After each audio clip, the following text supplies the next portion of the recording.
Matters and privilege and recognition of guests, the Honourable Premier.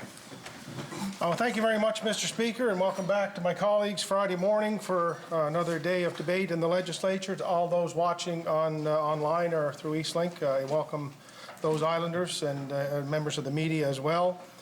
I want to begin, Mr. Speaker, by offering my congratulations to 3 Islanders who are wearing a gold medal around their neck today, Mr. Speaker. Team Canada Under 18 team won the World Championship last night in Texas. So Gordy Dwyer is the assistant coach from Stratford. Kevin Elliott, of course, everyone knows, the athletic therapist from Charlottetown.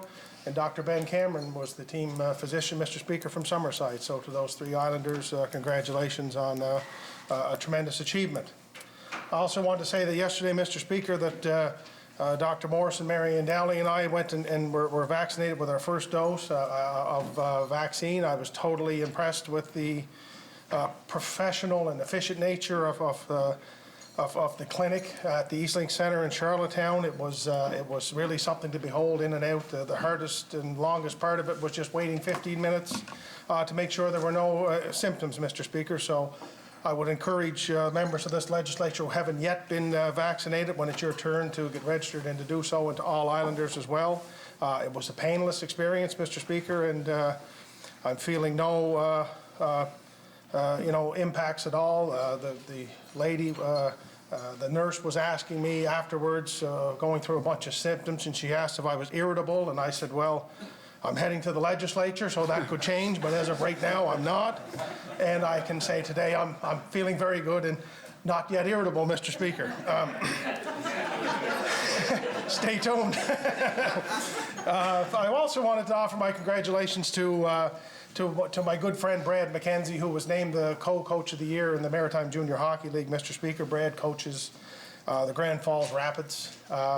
Difficult year for all hockey in this region, but they managed to get the best part of a season together, and Brad shares that award with Sandy McCarthy, who's a former NHLer. So in good stead is Brad. He's a tremendous young hockey mind, and he's got a big future, Mr. Speaker, so congratulations to him. Also, Mr. Speaker, it may have been mentioned yesterday in my absence from the beginning of question period and greetings, but I was just very, very happy to hear John Dorn from UPEI working with students at Summerside Intermediate School, Mr. Speaker, teaching them about our Mi'kmaq history in a unique way through food, Mr. Speaker. And John says that, a great way to learn is through food. And if John's theory was right, Mr. Speaker, my IQ would be about 7,000, but alas, it isn't. But I think it's wonderful how John and others are going about sharing that proud culture, Mr. Speaker, with us and making sure that it lives on every day. So kudos to all of those. And finally, Mr. Speaker, Sunday is Mother's Day, of course. A little different for me this year, be our first year without our dear mom, but we will get together and with all the great mothers in our family and certainly talk about mom. But I just wanted to wish all moms in here, Mr. Speaker, all moms across Prince Edward Island, a happy Mother's Day. Get out to celebrate your mom. And for those of us who have lost their mom, Mr. Speaker, and all Islanders who have done so, it's also an important time to remember the great contributions they've made to our own lives and to our province. So happy Mother's Day, Mr. Speaker, and enjoy the proceedings. The Honourable Leader of the Official Opposition. Thanks so much, Speaker. I'd like to echo where the Premier finished off and wish all the mums in this House and all mums across the island a very happy Mother's Day on Sunday when it arrives.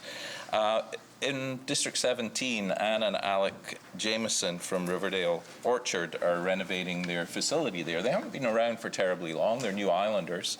Like me, they came here from Scotland, and they came here for the quiet life, but they've established a rip-roaring business on Riverdale Road, an orchard there, which seems to expand every year in some way or another.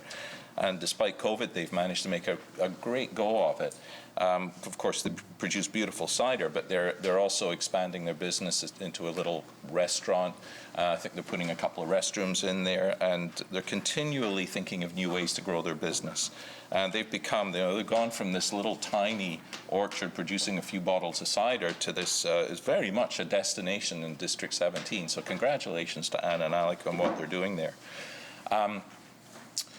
This morning I heard on CBC Radio, and I believe the Premier's already mentioned this, that Dr. Richard Holden has become the new president of the Canadian Dental Association. Now, I know Richard well, of course, from my previous life, and Richard is also Joanne's brother, Joanne Holden, who works here in the Legislative Assembly. And it's been a long time since the island had a president of the Canadian Dental Association. It does rotate through the provinces, but not as one, every province does not get their turn. And it was 1993 was the last time that we had a president of the CDA, and that was Ray Wen, exactly. Ray Wen, who's still around. I don't know if he's still practicing, but wonderful guy, and we're very lucky to have such a deep bench of great dentists here on PEI, not only willing to help people out with their dental problems, but also willing to step up and do the hard work of advocating for dentistry in every way that the Canadian Dental Association does. And I love that Richard's focus is going to be on providing dental care for people in long-term care. And that's been an issue for a very long time, and something that I've talked about both in my previous life and also here in the House, is how can we make sure that everybody in long-term care has access to dental care, and it's a real problem. So, and of course exacerbated further by COVID. So I really admire Richard for making that the focus of his year as the president of the association. I wish him good luck with that. This morning on CBC Radio, many of us would have heard Sarah McCachran talk about Yes in My Backyard, YIMBY, talking about how rather than turning away ventures which make our communities more inclusive, we need to be there to say yes. We need to welcome everybody. We need to make our communities as connected and inclusive as we possibly can. And if COVID has taught us one thing, it's that we are all connected to each other. We all have responsibility to each other. We're all interdependent. We need to be there for each other. And this venture is something that's, I think, a very wonderful expression of creating community, not just saying that we believe in community, but actually, when faced with making a decision, doing something to make that community happen and to make it stronger and to make it more inclusive. So huge thanks to Sarah for her the program that she's doing. The T-shirts are beautiful. I look forward to getting mine, as I know many others in this house have already ordered them. So thank you, Sarah, for making the community of Charlottetown stronger. And finally, this weekend is the WI road cleanup across the province. For those who haven't picked up their yellow bags, please do, and you don't have to use a yellow bag, and it doesn't have to be part of an organized group, but if all islanders get out and clean up a little patch of highway near where you live, it will all make for an even more beautiful island when hopefully tourist season arrives later this year. Thanks so much, Mr. Speaker. The Honourable Leader of the Third Party. Thank you, Mr. Speaker. Mr. Speaker, I was very pleased last night to hear a story on Compass about Le Chanou and how the repairs are progressing. It sounds like residents may be back in by early summer. This is very welcoming news for these residents because while they have received excellent service in Mill River and at Andrews in Summerside, I'm sure they are eager to return to their home community. I would just like to thank the many individuals who contributed to this effort in various ways, whether it's on the repairs, caring for the residents in the meantime, or Le Chanou Board, who has worked tirelessly to make residents comfortable and eventually bring them back home. And also, Mr. Speaker, I'd like to say a happy Mother's Day to all mothers across the province this weekend. Thank you, Mr. Speaker. The Honourable Minister of Fisheries and Communities. Well, thank you, Mr. Speaker. I'm really proud to stand today and give thanks to somebody that I've become very close to over the last number of years. Back in 2018, I had quite a lot of conversation with the Honourable Ron Ambrose, and she's become a very good friend of mine over the years, and I chatted with her this morning. And back in 2018, she was instrumental in helping me bring to this House Bill 110, which provided mandatory sexual assault training to judges coming into the system in PEI. That bill, her bill, received last night approval of the House of Commons and last night by the Senate of Canada. And it is now it'll be going forward for royal assent and it'll be a national law across this country. But all my best and thoughts with the Honourable Ron Ambrose. She's been a great friend, a great mentor over the years, and I so much wish her so well. Thank you. The Honourable Member from Mermaid Stratford, the Opposition House Leader. Thank you, Mr. Speaker. It's a pleasure to rise. Say hello to everybody in Mermaid Stratford that's watching today. I know today's a PD day, so we've got lots of kids at home. I know mine's probably on, I don't know, virtual reality set or some sort of electronics right now. But anyway, she's quite happy to have the day off. So I wish that they all have fun. Just on Island Morning this morning, there was a news article on the Billy blankets that were donated, the money raised by the QEH. And if you don't know what a Billy blanket is if you've heard of babies born with jaundice, usually it was Billy tables Billy beds that were used, and then the light would diffuse and help them break down what causes jaundice to help them recover better. And it was a heartwarming story to hear this morning. They've secured 3 new Billy blankets, and what that allows them to do is for the parents to actually hold their children and bond with their children. If you are a parent of a child that had jaundice like I was, my daughter was in the hospital for 6 days before she was fully recovered from jaundice. And so that's 6 days where you're very cautious when you take your baby off the bed that they're no longer getting the treatment that they so much need in order to get healthy and strong enough in order to come home.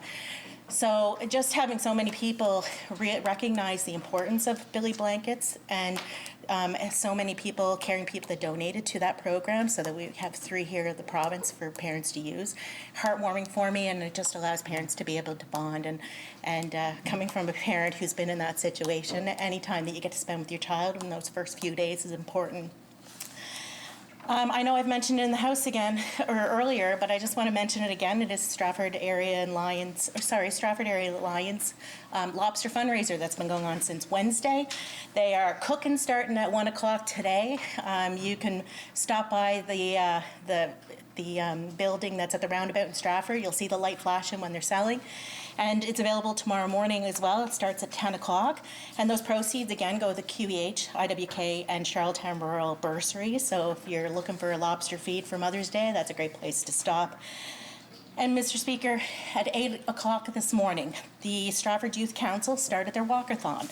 And so for the next 24 hours, I guess 22 hours now, the members of the Youth Council will be partaking in that fundraiser. You have the ability to stop by and say hi to them and make a donation while they're walking. I just want to do a shout out to Dwayne Pino for the great work that he does with the Youth Council and keeping that going.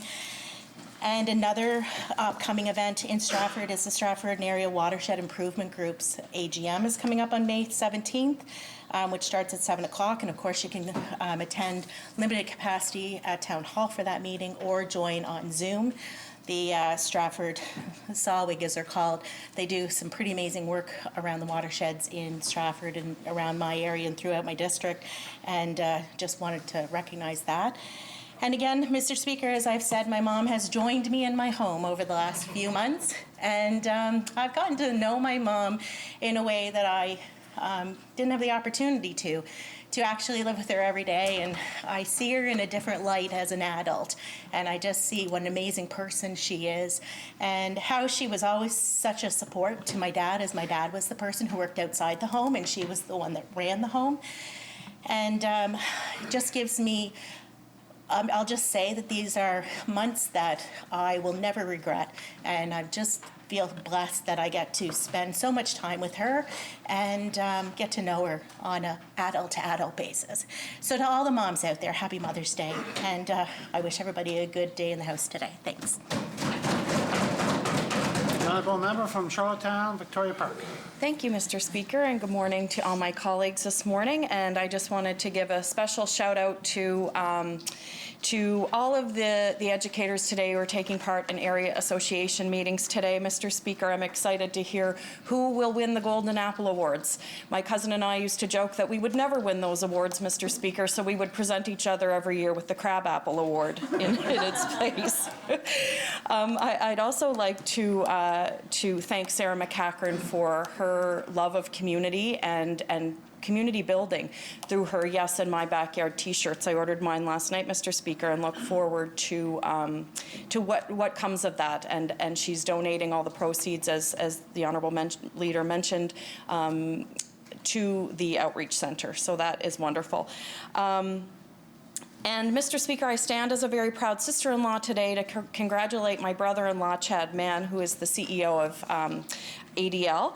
And I've had to keep this in me for a little while because I did know it, but I wasn't allowed to talk about it. He was recognized for his leadership from Atlantic Business Magazine as one of top 50 CEOs in Atlantic Canada. So that is really exciting, and I look forward to celebrating this with you. And finally, Mr. Speaker, as Mother's Day is coming up, this morning as I was listening to CBC Radio and people were sharing what they learned from their moms, and I started to think about all the things I've learned from my mom. And the two things that popped into my mind right away, three things actually, is that you never judge a person ever, that you sit with them, you listen to them, and never judge a person till you've walked a mile in their shoes, and even then don't judge, Mr. Speaker. She also has a love and care for your community, and because that's what really matters, for your family and your community. She is our matriarch, Mr. Speaker, and when her mom passed away, her mom was also a very strong matriarch, and when her mom passed away, she became that for her brothers and sisters. So it's really beautiful, and I love you, Mom, and happy Mother's Day to all. Not that she's watching, but I will make her watch this. But happy Mother's Day to everyone in here and everyone out there, and have a great day, Mr. Speaker. The honourable member from O'Larry, Inverness, and the third party whip. Thank you, Mr. Speaker, and I too want to welcome all those that are watching back in the riding for Larry Inverness, Mr. Speaker, and certainly want to give well wishes out to all the mothers in O'Larry Inverness that are coming up for a big day on the weekend, Mr. Speaker. But especially I want to acknowledge, I guess, the matriarch of our family, which is my wife Sandra, and she's anxiously awaiting the birth of our third grandchild that'll be coming a little later on in the month, Mr. Speaker. So I certainly want to acknowledge her in that. I also want to recognize Bethany McNabb and Harvey Cullickett. They're avid watchers of the proceedings in the House, and I know Harvey always would come down when the public was welcome into the legislature here for the one day, and he'd always keep an eye on things. But Bethany's been kind of commenting that I've been rather feisty, Mr. Speaker, these days. And I have to admit, Mr. Speaker, our caucus has been spending quite a great deal in trying to highlight the issues around healthcare, and that does get me feisty, Mr. Speaker, because it has a big impact on my constituents, like those that are living in Springfield West or Cape Wolf, or for that matter, anywhere in Prince County, Mr. Speaker. And essentially, I'm certain to see that there's the decisions that this government is making is going to have a big impact on the vital services that those residents care. So that does get me feisty, Mr. Speaker. But furthermore, I will be tabling a document today that should finally acknowledge that there are real concerns going on here in healthcare, Mr. Speaker, and we need to make sure that this government is taking control of the situation and providing that service for all Islanders, Mr. Speaker. The Honourable Minister of Education and Lifelong Learning, Minister responsible for the status of women. Thank you, Mr. Speaker. It's certainly a pleasure to rise on this Friday morning. I'd like to extend warm greetings to all the folks watching in District 9, Charlottetown, Hillsborough Park, and welcome back my colleagues today. Mr. Speaker, as one of the honourable members had pointed out, our educators are participating in area association meetings today, so I certainly wish them the very best as they take this opportunity to reconnect and learn. And also, Mr. Speaker, the Early Childhood Development Association, they're having their spring conference today, and I'll have the opportunity to join them later this afternoon. And Mr. Speaker, our educators, anybody working in our early learning and childcare sector, they have stepped up in incredible ways this past year. So I really do want to take this opportunity to thank them from the bottom of my heart for everything they have done to support families and children across Prince Edward Island. Mr. Speaker, with the closure of my children's facility today, Tiny Tots, they're actually with my parents. So there's a part of me that thinks they might be tuning in today. All of them, I know my parents tend to watch most days, and my kids are really interested as well with their mommy being on TV. And my son, specifically this week, as I've been leaving, he's asked me, he has a little best friend, and his name's Jingle Pup, and he's asked me if maybe Jingle Pup could come to the legislature, and if I could introduce Jingle Pup to everybody. So here's Jingle Pup, and Jingle Pup is is in the my son says legislature, so the legislature. He's here today, and he's a really cute little fellow that comes along. Often he gets stuffed in my purse on my way to work, so I'm really glad he was able to make it to the legislature today. I know we're not able to have guests in here, but he's our special little guest, so I'm pleased to have brought him, and I hope, William, if you're watching, you see him, and he certainly is jingling in here today. And Mr. Speaker, finally, today we celebrate and honor motherhood. Mothering certainly, it comes in different forms, and I'd like to wish all mothers, grandmothers, and caregivers a beautiful, wonderful, happy Mother's Day. And Mr. Speaker, to my mom, happy Mother's Day. To my mother-in-law, happy Mother's Day. I love you both. Thanks for everything you do. Thank you very much, Mr. Speaker. The Honourable Minister of Economic Growth, Tourism and Culture. Thank you, Mr. Speaker. Happy Friday, everyone watching from home. I just want to take this opportunity also, Mr. Speaker, to wish all island mothers a happy Mother's Day, and especially the strong, powerful women in my own life, Mr. Speaker, some great mothers. My own mom, Barb, my beautiful wife, Alicia, my mother-in-law, Donna, my sister, Sarah, who's been a new mother about a year ago that we've still not been able to meet her son due to COVID. She's in Alberta, and it's been tough on her and our family as well, Mr. Speaker. And I want to give my condolence to a very special lady, to another great mother. My godmother, Doris Woods, passed away this week, and she was a very remarkable woman. And I got to say goodbye to her a few weeks ago, Mr. Speaker, and I was a little nervous when I walked in. You never know what to expect, but I tell you, it was an experience that I'll remember forever. She knows she's about to pass away, and she's so positive with her life and how it looked. And we had a great conversation, had some laughs. It wasn't sad.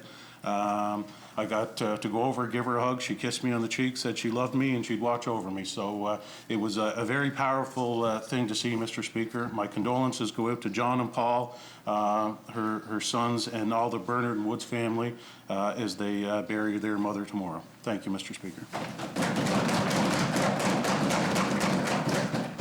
Charlottetown, Brighton. Thank you, Mr. Speaker, and welcome to the listeners from Brighton and elsewhere. I wanted to thank the Minister of Economic Growth and Tourism and Culture for the new support for the film industry announced yesterday. I'm a big fan of movies and a big fan of the local movie production talent that we have here on PEI, so congratulations for the new funds. Watching movies is not just watching actors and plots unfold. To me, it's really important feature of watching movies is the armchair traveling involved. What better introduction to a city or landscape? What better way to invite tourists to come to PEI? For instance, I recently watched the latest Anne of Green Gables series, Anne with an E, I think it's called. This series was not filmed on PEI, and it was an excellent movie, but it was really disappointing not to see the PEI landscape in the movie. And I hope that the new funding will make sure that that kind of thing never happens again. Indeed, the biggest winners from these new funds may well be the tourism industry getting flooded with visitors that come here after seeing the films produced here. Thank you.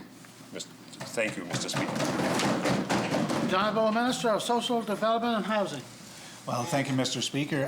Want to welcome everyone watching from District 18, Rustico Emerald. But, of course, I want to wish a happy Mother's Day to all the mothers across the island, but especially to my incredible mother, Linda Trivers, and my amazing mother-in-law, Anna Turner, and my sister, Christine, and, of course, my partner, Karen Trivers, who's such a really great mother to our children. Mr. Speaker, I wanted to pass condolences on to the McNeil family in Cavendish. Eleanor McNeil passed away suddenly this week, and really she was a stalwart of the community, Mr. Speaker. Of course, a dairy farm with her husband Alvin, but also over 60 years as really an ambassador for island tourism with the Parkview Farms Tourist Home. And a lot of people, if you're ever traveling up on the North Shore through Cavendish, remember they piled the round bales up to, I think most recently this winter it was the Care Bears they had there, definitely a landmark. But she was also the United Church organist at the Cavendish United Church, and I got to perform with her a few times, just a fantastic organist, and a key member of the United Church Women, and as well the Cavendish Women's Institute. And of course, she would have been out there this weekend with the big cleanup going on, as she always was. So my condolences to her family, and of course she will leave a lasting legacy. Finally, Mr. Speaker, I wanted to wish Jenna Marie Gallant congratulations. She's the daughter of Keith and Tammy Gallant at Gallant's Clover Farm. Comes from a very musical family. I've seen her play at fundraisers for many years and help out the community, but she's got her first single together, Jenna Marie does, and it's called Pin Me to the Wall, and it's an excellent tune. Look for it on Facebook, and I wish her the best of luck in her musical career. Thank you. The honourable member from Cornwall Meadowbanks, third party house leader. Thank you, Mr. Speaker. Mr. Speaker, I just wanted to get up and also send my condolences to Alvin McNeil and his family. I've spent many days at their kitchen table throughout the summers when I was working in tourism, and you couldn't get a more personable, pleasurable discussion with those two people. They're just good people, and the world needs more of them, and my condolences. And happy Mother's Day to all my colleagues in here too, who are moms and working public life. It's not easy, as we all know it. So happy Mother's Day to them, to my mother, to my wife, and to my daughter. And one thing that I see now that I became a grandfather is how the traits of parenting and mother values start to get handed down from generation to generation, and it's really fun to watch, being a new grandfather, to see how my daughter instilled some of the values that my wife instilled in her, and it's fun to watch. So happy Mother's Day to everybody, and wishing a safe and happy weekend. Thank you, Mr. Speaker. The honourable Minister of Health and Wellness. Thank you very much, Mr. Speaker, and I want to say hello to all the great people out in District 26, Albert and Bloomfield, Mr. Speaker. It was mentioned here by another member with regard to the top 50 CEOs of Atlantic Canada business. And Mr. Speaker, a great employee of the Department of Health and Wellness, Paul Young. Paul was also recognized. He had been nominated by the Community Health Foundation. Paul is administrator in the western part of the province, and Paul, he was recognized as one of the top 50 CEOs recently as well, Mr. Speaker. And the member from Larry Inverness, he had mentioned about Harvey Cullicut, Harvey and his wife, and I too want to give a shout out to Harvey. I was speaking to him not that long ago. Harvey was a great bricklayer, retired now, but certainly he did a lot of work in some of the education facilities up in the western part of the province. When I was talking with Harvey, I had a chat with him about that. He had worked at Hernwood and West Isle High Schools, and actually had worked with my father on a number of different initiatives, a number of different construction projects, Mr. Speaker. And finally, Mr. Speaker, I too want to wish all mothers a very happy Mother's Day right across the province. I, like the Honourable Premier, lost my mum over the last year, so this coming Sunday is going to be bittersweet to a certain extent, but very thankful for the great mothers that are still in my life. My wife, Marilyn, just an amazing lady, and my two daughters, Amanda and Pam, both of them having children, and wish, like I say, all mothers right across the province a great Mother's Day, but in particular to my wife, Marilyn, and daughters, Amanda and Pam. Thank you, Mr. Speaker. Member's statement. The honourable member from Charlottetown Belvedere. Thank you, Mr. Speaker. In my vision of Charlottetown, the downtown core is alive and bustling with people who work, shop and live there all year round. Of course, tourists are welcome in this Charlottetown, but we don't feel the need to keep our city frozen in time like a Disneyland attraction. We preserve and honour our heritage and history while recognising that vibrant cities revitalise and reinvent continuously. We build new affordable housing that is attractive and multi-storied. We have active transportation lanes and traffic-free zones and enjoy a walkable city that doesn't revolve around finding a parking space on the Dizzy Block. There is a downtown farmers market, a busy library hub, and a bicycle share program. In my vision of Charlottetown, we support, value, and respect all members of our community. We aren't afraid to have difficult conversations about the real challenges that people face, and we provide services and support for those who need it because we care about our friends and neighbours. In my vision of Charlottetown, we celebrate a diverse, inclusive, and sometimes difficult history. There is a memorial at the bog to the black settlement that once stood there. Outside Province House, there is a residential school national monument that honours the Truth and Reconciliation Call to Action number 82. We have moved past pinning our identity on Confederation and have embraced a multicultural identity that we are proud of.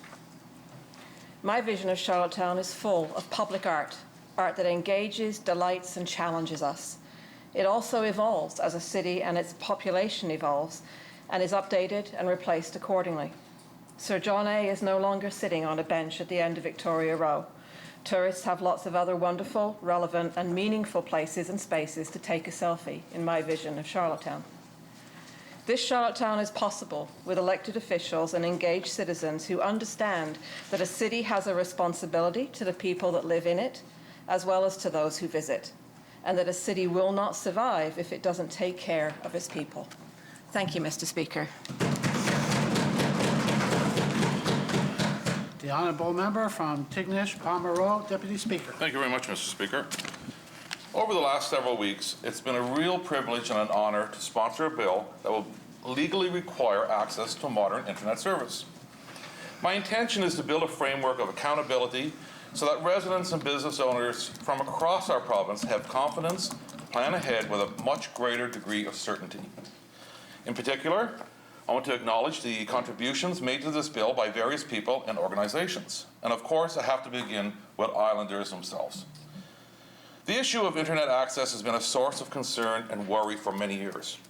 In spite of sincere and often dedicated efforts to build better access, there have been many delays.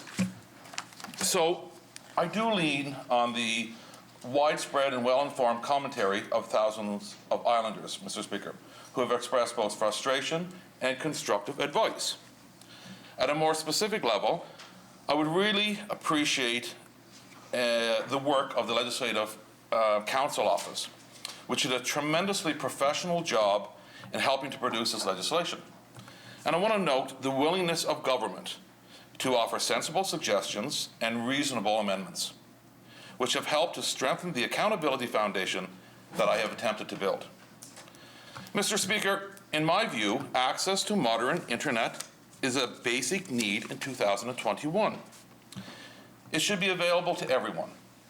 And that goes for a business owner in Tignish, or a low-income family in Canoe Cove, or the owner of a luxury property in Pinette, with an extensive private waterfront and a large guest house, who wants to build his asset collection with a sale to out-of-province buyers. Sometimes a slogan like, "Come live the dream," will be less of a draw than good internet service.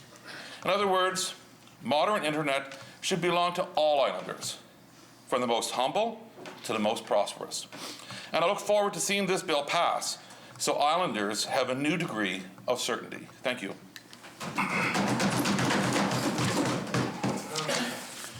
End of member statements. Questions by members, starting with response to questions taken as noticed. The Honourable Minister of Fisheries and Communities. Thank you, Mr. Speaker. The other day, questions were taken under notice, and the question was, why was there no notice of intent sent to residents for this building permit as required by the MGA, and why did the government permit this construction of a property that is high risk of coastal flooding? Mr. Speaker, development permits within a municipality are issued by the municipal government based on the jurisdiction of the province, provides them via the Municipal Governments Act. Land use planning is regulated under the Planning Act, and the municipal government creates an official plan and zoning and development bylaws after extensive public consultation as outlined in the Planning Act. Within the rural municipality of North Shore, the development officer issues development permits and follows the bylaws of the municipality when doing so. Notice is provided depending on the activity. For example, a subdivision application requires public notice, neighboring residents notified, and a public hearing. But an application for an accessory building or shed does not require this notice. Once a permit is approved regarding the type of permit, it is publicly listed on the provincial government web page under PEI planning decision and is then open to appeal. The application was appealed to IRAC and was later withdrawn. The second question was answered, was asked, Mr. Speaker, was Parks Canada consulted regarding the development on Bayshore Road in Stanhope, and if not, why? There is no section in the Planning Act and bylaws of the respective municipality that addresses the permitting on parks and conservation zones. Specifically, page 38, section 14, Parks and Conservation Zone. This document can be found on respective municipalities' website. Thank you, Mr. Speaker. The Honourable Minister of Social Development and Housing. Thank you, Mr. Speaker. So yesterday, the Honourable Member from Summerside Wilmot asked me how do we justify not providing financial support for social assistance clients to access internet? The short answer, Mr. Speaker, is that we do. And Mr. Speaker, social assistance clients do receive financial support for telephone communications, which can include data to access the internet. Additionally, the department does provide support under the accessibility program for access to internet. Also, in 2017, the federal government rolled out the Connecting Families program, which is a secure online portal that enables eligible Canadian families to access high-speed internet services, packages for $10 per month from participating internet service providers. And island families receiving the maximum Canada Child Benefit have been invited by the feds to use this program. Mr. Speaker, currently the department is undergoing a comprehensive review of all social assistance policies, and one aspect of the review is ensuring social assistance clients have access and enough access to the needed services that they require. Thank you, Mr. Speaker. No one else? For our first question, I'll call on the Honourable Leader of the Official Opposition. Thank you so much, Speaker. Yesterday, during debate on the state of our island forests, the Minister of Environment revealed that an initial analysis of information from aerial photographs suggests that recently we may have lost as much as 20% of our island forests. The Minister described the situation as critical and said, in regard to the latest information, and I quote, "We know it's going to be bad, so we don't need to wait a year to start making adaptations to what we're doing. We can make the adaptations right away, and that's what we're going to do," end quote. Question to the Minister of Environment. When can we expect to see a comprehensive plan so we can indeed get going right away? The Honourable Minister of Environment, Energy, Climate Action. Thank you, Mr. Speaker. We're going to have to get the legislature closed so I can spend time in the office again and not 3 hours a week that I'm getting in there now. We met yesterday morning with a group in my office. We talked about this extensively. We're looking at what some of the ideas are. We're setting up a meeting currently with the Woodlot Owner Association. And trust me when I say I've received an enormous amount of suggestions and advice via email over the last 24 hours. So there's a lot of people out there who have a keen interest in this, who own land, who are working in parts of this industry. So you know, I know we have to get everybody's voice in there, but we have to do it in a way that we can still expedite this process so we can start taking some definitive action soon. So I know that doesn't answer your question, but it has to be quick. Yeah, I know you're used to that. Yes, but it has to be quick. We have to do this. We can't wait. So I'd like to say by the time we're back in the fall session that we have some preliminary actions that we're ready to take, and then some long-term planning activities that we're doing. So that's kind of the gist of what I'm looking at. I think it should be pretty easy to know some of the quick things we need to do, but then what are some of the long-term strategies that we need to put in place to ensure that we have sustainability for a long time ahead. Thank you, Mr. Speaker. Honourable Leader of the Official Opposition. Thanks. I want to say that was an unfair comment because yesterday's conversation we had I found to be really informative and illustrative. So thank you for that, Minister. Recommendation number 3 in the 2013 Carver report was to allow farmers to exclude non-arable land, and that of course might include forested land, when calculating their land holdings, allowing them to hold considerably more than the 1,000 and 3,000 acre limits. Yesterday, Gary Schneider, who's of course a recognized island expert on forestry, suggested that a significant contributing factor to accelerated deforestation on PEI is its conversion to farmland. To the same minister, will government be closely monitoring those few landowners who, by utilizing this exclusion, are potentially beyond the limits to ensure that any forested acreage on their land remains forested, remains intact, and has not been converted to farmland? The Honourable Minister of Environment, Energy and Climate Action. Thank you, Mr. Speaker. So Gary Schneider has done a tremendous amount of good work in this province, but he'd only be guessing, much like you and I are just guessing, until we get the results back that we can't definitively say. I've had emails from people suggesting that the Energy Corporation has done it by creating a demand for wood chips to feed all of our biomass burners so that we're responsible. And maybe we are, I don't know. Like, I'll be quite honest in when I said yesterday, I do not know yet what the cause is, but I am determined to apply a fix to it. So that's the best I can offer at this point until we get some better information.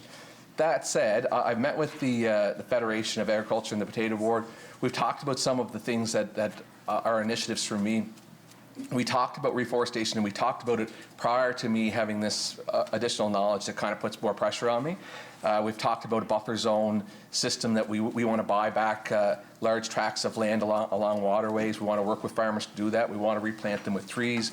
We want to create corridors for wildlife, and we also want to have well-treed sections there that we can use to capture carbon. Because I thought at the time we were going to advance the amount of carbon we could capture, not get back what we lost. But either way, those initiatives are still in place. Thank you, Mr. Speaker. Honourable Leader of the Official Opposition. Thanks, Speaker. And as was discussed yesterday, almost 90% of island land is privately owned, and virtually 100% of logging happens on that private land. If our province is to have any sort of effective strategy to stop the appalling rate of deforestation on our island, we're going to have to work with private wood owners. A question to the Minister of Environment. What lessons can this government learn from 20 years ago when islanders pushed back against government's proposed regulation regarding management on their land? Honourable Minister of Environment, Energy and Climate Action. I'm not sure, because I could honestly say I wouldn't be that up to speed what happened 20 years ago.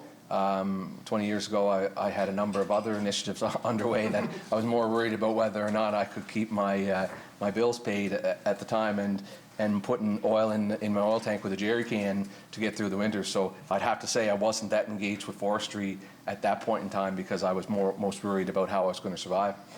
That said, Mr. Speaker, I think that I've learned a number of lessons from my time in politics. I've learned a number of lessons watching how bad government operates via the 10 years of the Liberal regime here. I watched what happened when you don't talk to islanders and when you don't listen to islanders, and I've certainly taken those notions into consideration.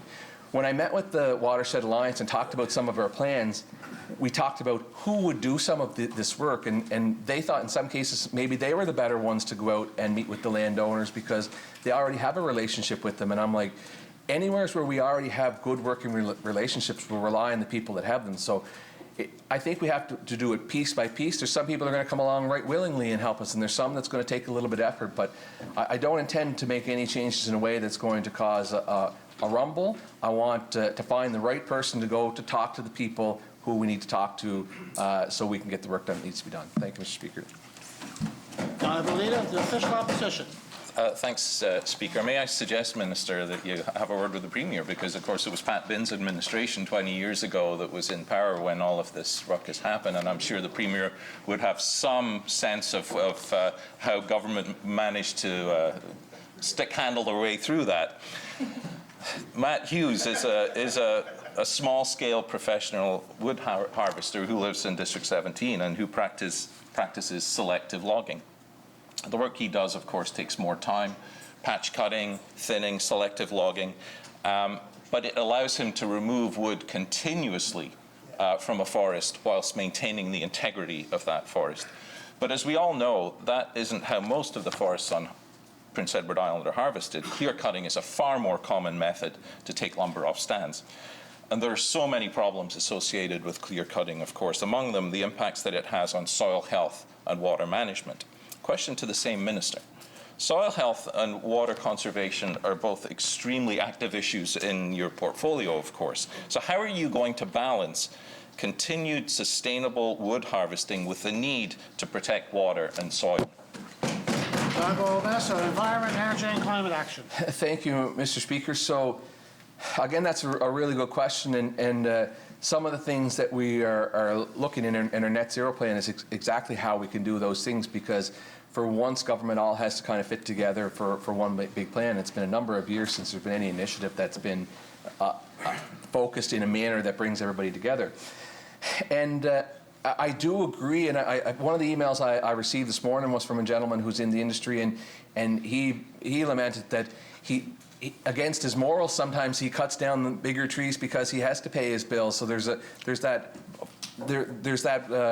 push on each direction of how do I survive and how do I do what's the right thing and what's responsible to do. And I think that's where government can come in. I think that we have to do a better job at coming up with a plan that's manageable and financially encouraging people to leave woodlots standing. So if the value is in cutting them down, the value to me is in leaving them up in order to meet our goals. And I think that we have to put a value on that's intrinsic, that we can somehow pass on to the landowner and say, because you're doing what we want you to do, we will pay you to do that. Much like we do with the Alice program now. So there's no reason why government can't come up with a program that will do that. But on the soil health side, I know I'm running short of time, there's avenues where we can use our woodlot, and we can create heat with it, we can abate our carbon, and we can return the nutrients to the soil. And we're looking at an exact project like that currently, and it's quite very, very preliminary because it's in these early discussions we're having about the results we got back from our LiDAR. But in the not too distant future, I hope to be able to talk about it kind of in a more expansive way. And I'm really excited about it, and I'm pretty sure the members over there will be too when we get to it. Thank you, Mr. Speaker. The honourable member from Charlottetown, Belvedere. Mr. Speaker. The Cooperatives Association Act sets out the legal framework and requirements for organisations that operate as cooperatives, including housing cooperatives. Cooperatives are self-governing under this Act, but have clear requirements, legal requirements for governance, reporting and financial accountability. This includes electing a board of directors, holding annual membership meetings, and filing audited financial statements and reports with the Provincial Inspector of Cooperatives. Question for the Minister of Justice and Public Safety. As per the legislation, is there currently an Inspector of Cooperatives active in your department? The Honourable Minister of Justice, Public Safety, Attorney General. Thank you, Mr. Speaker, and I'll have to come back with that answer. That's a great question, Mr. Speaker. Cooperatives play an important role in our society, Mr. Speaker, and I'll have to bring that answer back. Thank you. Charlottetown, Belvedere. Thank you, Mr. Speaker. The Lower Montague Trailer Park Cooperative Limited was incorporated in November 2003 to provide affordable housing by means of acquisition, renovation and the operation of a trailer park for the cooperative members, the park residents. In recent years, that cooperative has not been meeting the conditions of its registered bylaws and the legal requirements. Annual membership meetings were not held, board meeting minutes were not kept, and the last filed annual report is dated 2016. There are no recent financial records, rental receipts or audited statements available for members. Question for the Minister of Justice and Public Safety. Any one of these administrative failures is a legal red flag under the Cooperatives Association Act. Why were they not enforced or even noticed? The Honourable Minister of Justice and Public Safety, Attorney General. Thank you, Mr. Speaker, and thank the member for bringing this forward to me. And I will definitely have the department look into this and bring some answers back to you. Thank you for this. Charlottetown, Belvedere. Mr. Speaker, as if things couldn't get any more complicated, the land that the park is located on has been sold to a private corporation by two of the directors, despite the fact that the cooperative remains in active status on the corporate business registry, which probably makes that sale transaction illegal. Question for the Minister of Justice and Public Safety. Just because this situation is complicated doesn't mean we are not obligated to act. I'm prepared to help these residents navigate the law and the regulations. Are you? The Honourable Minister of Justice, Public Safety and Attorney General. Thank you, Mr. Speaker. And yes, it's very important, and I really would like to work with you on this matter and see if we can come with some resolution, and we'll bring this back and have the conversation. Thank you. The honourable member from Mermaid Stratford. Thank you, Mr. Speaker, and I'll just continue on from Charlottetown Belvedere's line of question. I was initially contacted by several residents of the trailer park who have been under extreme stress as they face ongoing uncertainty about the future of their home. Some residents have already given in and left, while many of those who remain experience ongoing threats of eviction and rental arrears bills. Each time the residents appeal to IRAC, some residents have faced eviction up to 8 times, and they've won every time. Mr. Speaker, at some point, the government needs to recognize this as harassment and step in. Question to the Minister of Justice and Public Safety. Does this sound like a fair or legal process to you? Honourable Minister of Justice, Public Safety, and the Attorney General. Thank you, Mr. Speaker. And I'm not familiar with this file, Mr. Speaker, so it doesn't sound like a fair circumstances, but I'd like to get the facts on this, Mr. Speaker, and I'm happy to bring back anything I find. Thank you, Mr. Speaker. Mermaid Stratford. Mr. Speaker, Minister, you were contacted by the same concerned residents of the Lower Montague Trailer Park Cooperative Limited almost a year ago. They have asked you and the member from Montague-Kilmore to take action on their behalf, and nothing's happened. They have provided substantial evidence that at minimum there are concerns about the status of the cooperative, the management actions of the directors, and the legality of the land sale transaction. Question to the Minister of Justice and Public Safety. The residents of the trailer park must not be neglected any longer. Will your department please do the right thing, investigate, and provide legal assistance? The Honourable Minister of Justice, Public Safety, and Attorney General. Thank you, Mr. Speaker, and I will look into this and bring it back. Thank you, Mr. Speaker. The Honourable Member from Tyne Valley, Sherbrooke. Thank you, Mr. Speaker. With 2 surgeons leaving Prince County Hospital, we know that more surgeries are currently being diverted to Charlottetown. However, this shortage, as well as an overall lack of specialized surgeons here on PEI, means we will need to be relying even more on off-island surgeries as well, during a time when the realities of COVID-19 in our neighboring provinces make this quite difficult. Question to the Minister of Health. What additional measures have been put in place to support islanders who must travel off-island for health procedures and surgeries at this time? The Honourable Minister of Health and Wellness. Thank you, Mr. Speaker, and thank the member for the question. I think going back, as the member references, the personnel challenges that we do have across the board, but certainly she references Prince County Hospital. Mr. Speaker, I've said here before that with regard to our physician recruitment, with regard to our senior management, the executive leadership team, recognized here earlier in statements, with regard to Paul Young, and Mr. Speaker, I do have great faith in our leadership. With regard to travel off island, certainly the Department of Health and Wellness and Health PEI, they work with an organization that I would think and assume that the member is familiar with, Hope Air, which not only provides assistance to individuals who have to travel by way of air, but also by way of ground. And certainly it's a partner that we do work with to provide services to islanders that do have to travel for whatever reason off of island for medical services. Thank you, Mr. Speaker. Tyne Valley, Sherbrooke. Mr. Speaker, so we know that not everyone has access to a car or is able to drive long distances. For example, if you're a senior awaiting cataract surgery. Public transit to off-island locations such as Moncton or Halifax is almost non-existent at this time, and islanders relying on transit must work around extremely limited schedules, which can make a day trip pretty much impossible for many. Question to the Minister of Health. You mentioned that there are some supports available, which there have been certainly before as well, but I'm asking about new supports or extending additional supports because more people are needing to access these services at this time. Why is it that despite off-island travel becoming even more difficult and time-consuming and costly, there have been no changes to these limited supports?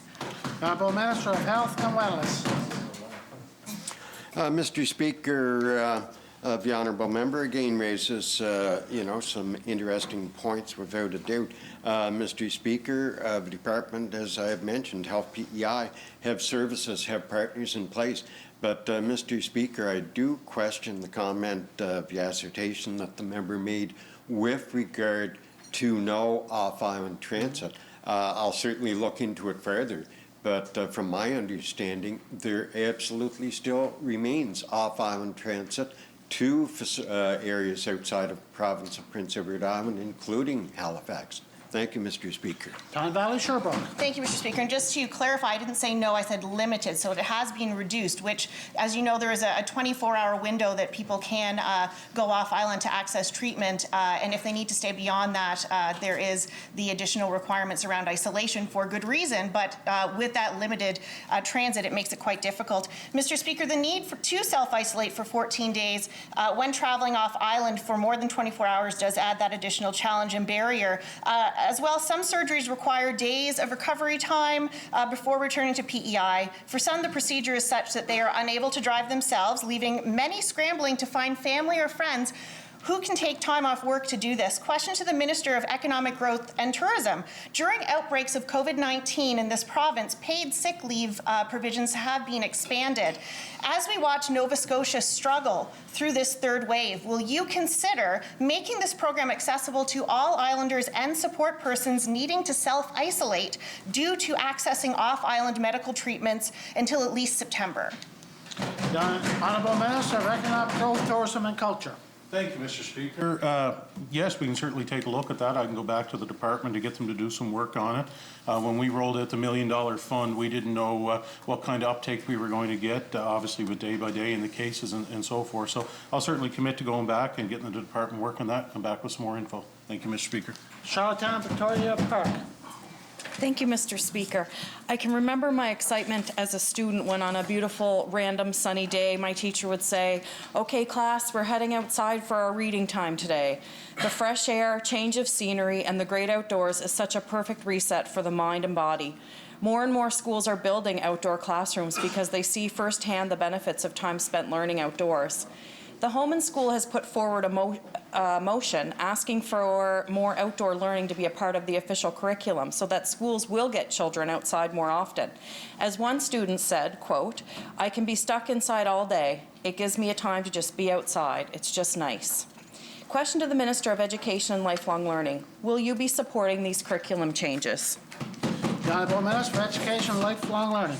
Thanks, Mr. Speaker, and thank you, Honourable Member, for the question. I actually, on Monday evening, I had the opportunity to speak with the Morel and Surrey District Advisory Committee, and a representative from the Home and School was on that as well, and we had the discussion around more outdoor play-based learning, and certainly it's something that I'm interested in. I think we all spoke in here with regards to the motion that was put forward by the Honourable Member around play-based learning. I think it's important. It's critical for the well-being of our students, and I'd love to see more outdoor learning in the years to come. So, Mr. Speaker, absolutely, I can commit to this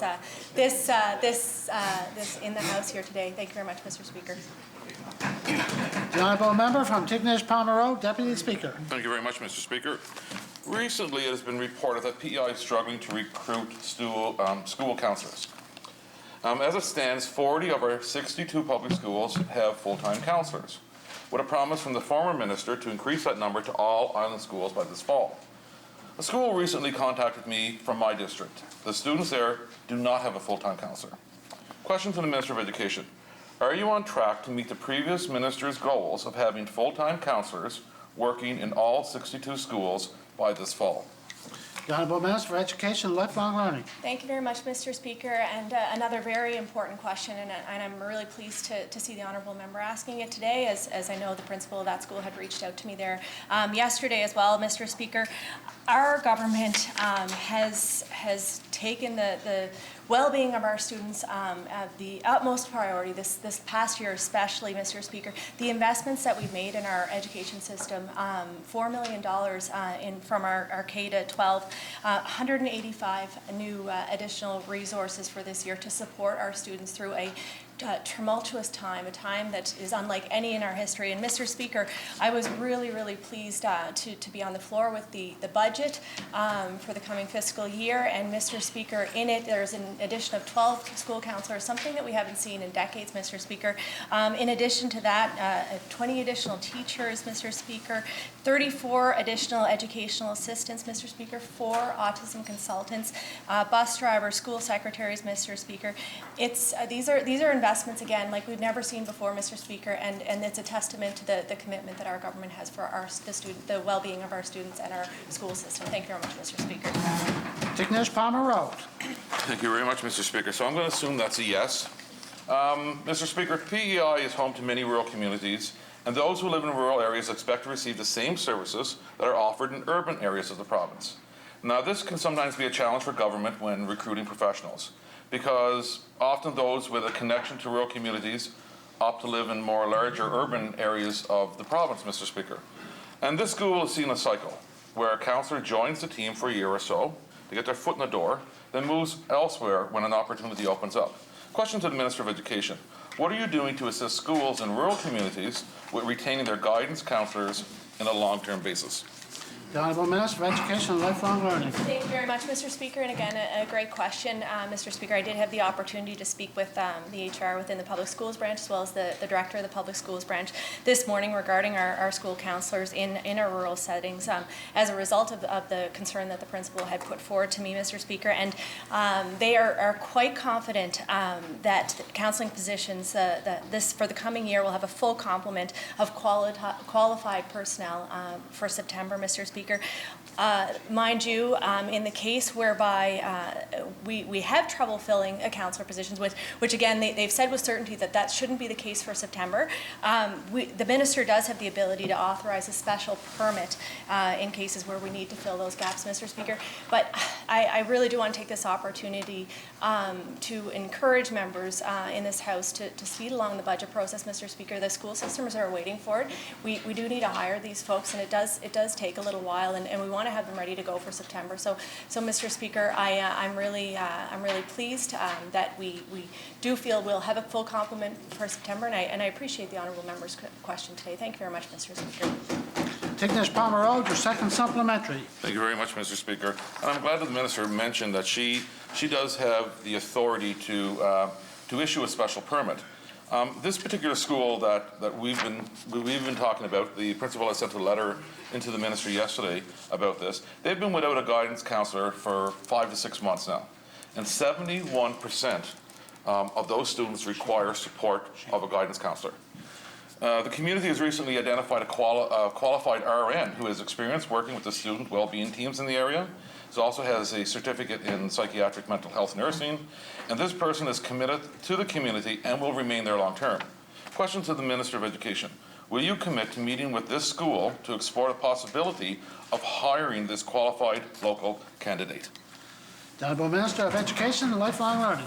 Thank you very much, Mr. Speaker. And yes, I understand that there is somebody who has come forward and who'd like to take this on on a permanent basis. And I understand the questions and appreciate the questions that the school has brought forward. Mr. Speaker, just to educate this House regarding the situation there. So we did bump up the hours for youth service worker time and supported additional training to better support youth service workers in that area. And also, I understand that we did add 3 more hours of additional EA support. So, Mr. Speaker, absolutely, I'm willing to have these conversations. But like I said, I did have a thorough discussion with HR and the Public Schools Branch this morning, and they are quite confident that they're going to be able to fill the complement this September. Mr. Speaker, again, we need to get these positions approved, and then we need to move forward and to make those offers to individuals, whether it's in a rural or an urban setting, Mr. Speaker. Thank you very much. O'Leary, Inverness. Thank you, Mr. Speaker. Mr. Speaker, yesterday during question period, the Minister of Health did a poor job of the game show Jeopardy question that I asked him. So today I'm going to try another game show, maybe something a little bit easier that he'll get this time. So I'm going to go back to an old game show called Truth or Consequences, an old game show from the 70s, Mr. Speaker. That way, at least the Minister has a 50-50 chance of getting the answer right.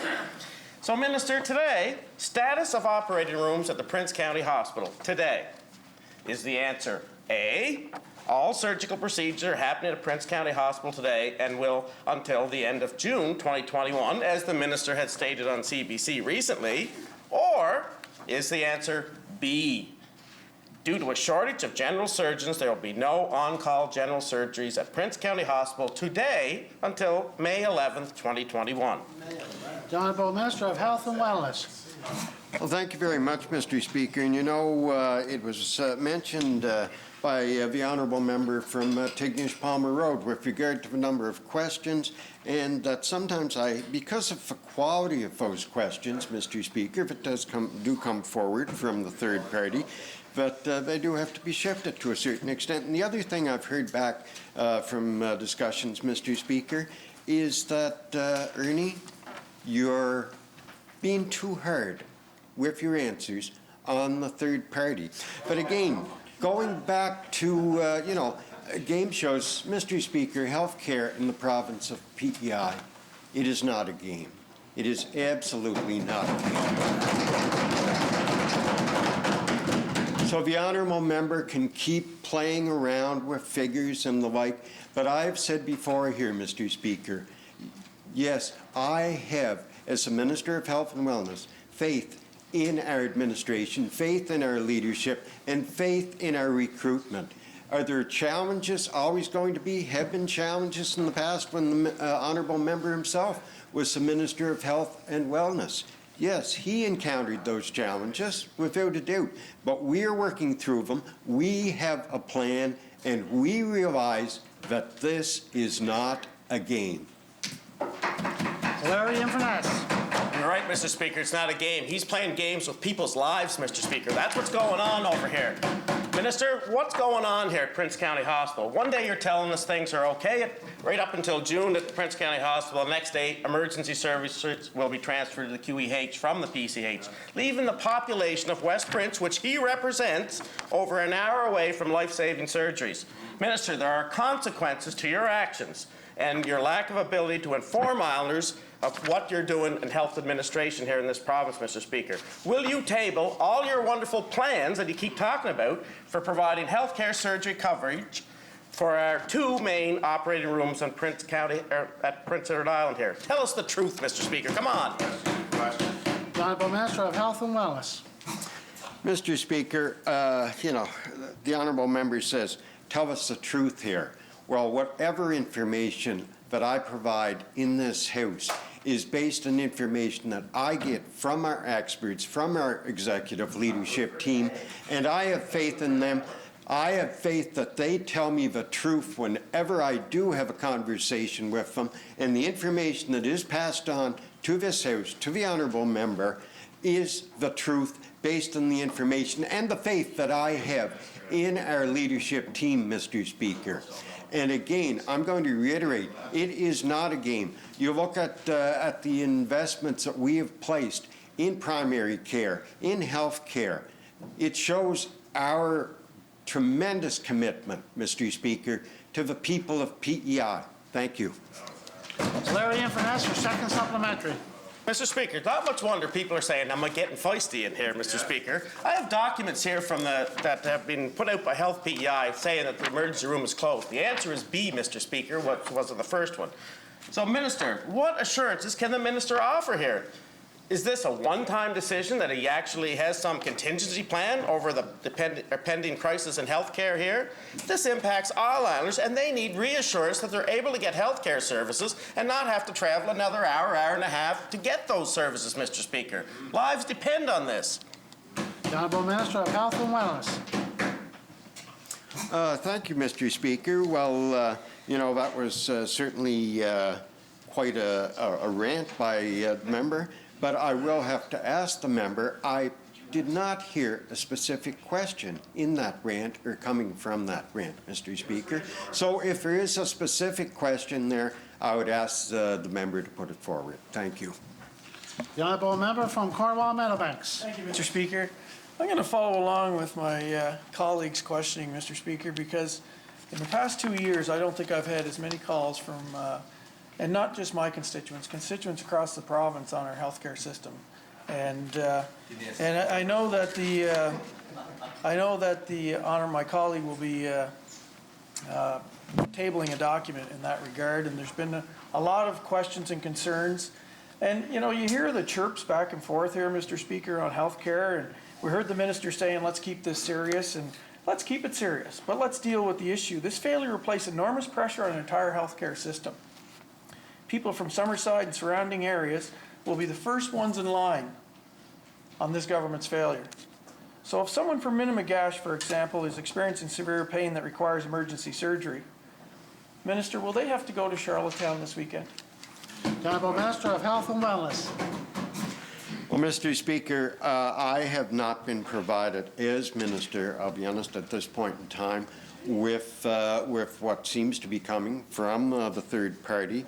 Mr. Speaker, certainly with regard to provincial surgical services, as I've said here before, we have to operate as a team, whether it's Prince County, whether it's Queen Elizabeth, and at the same time we have to work with partners such as Island EMS to make sure that the best services are available, Mr. Speaker.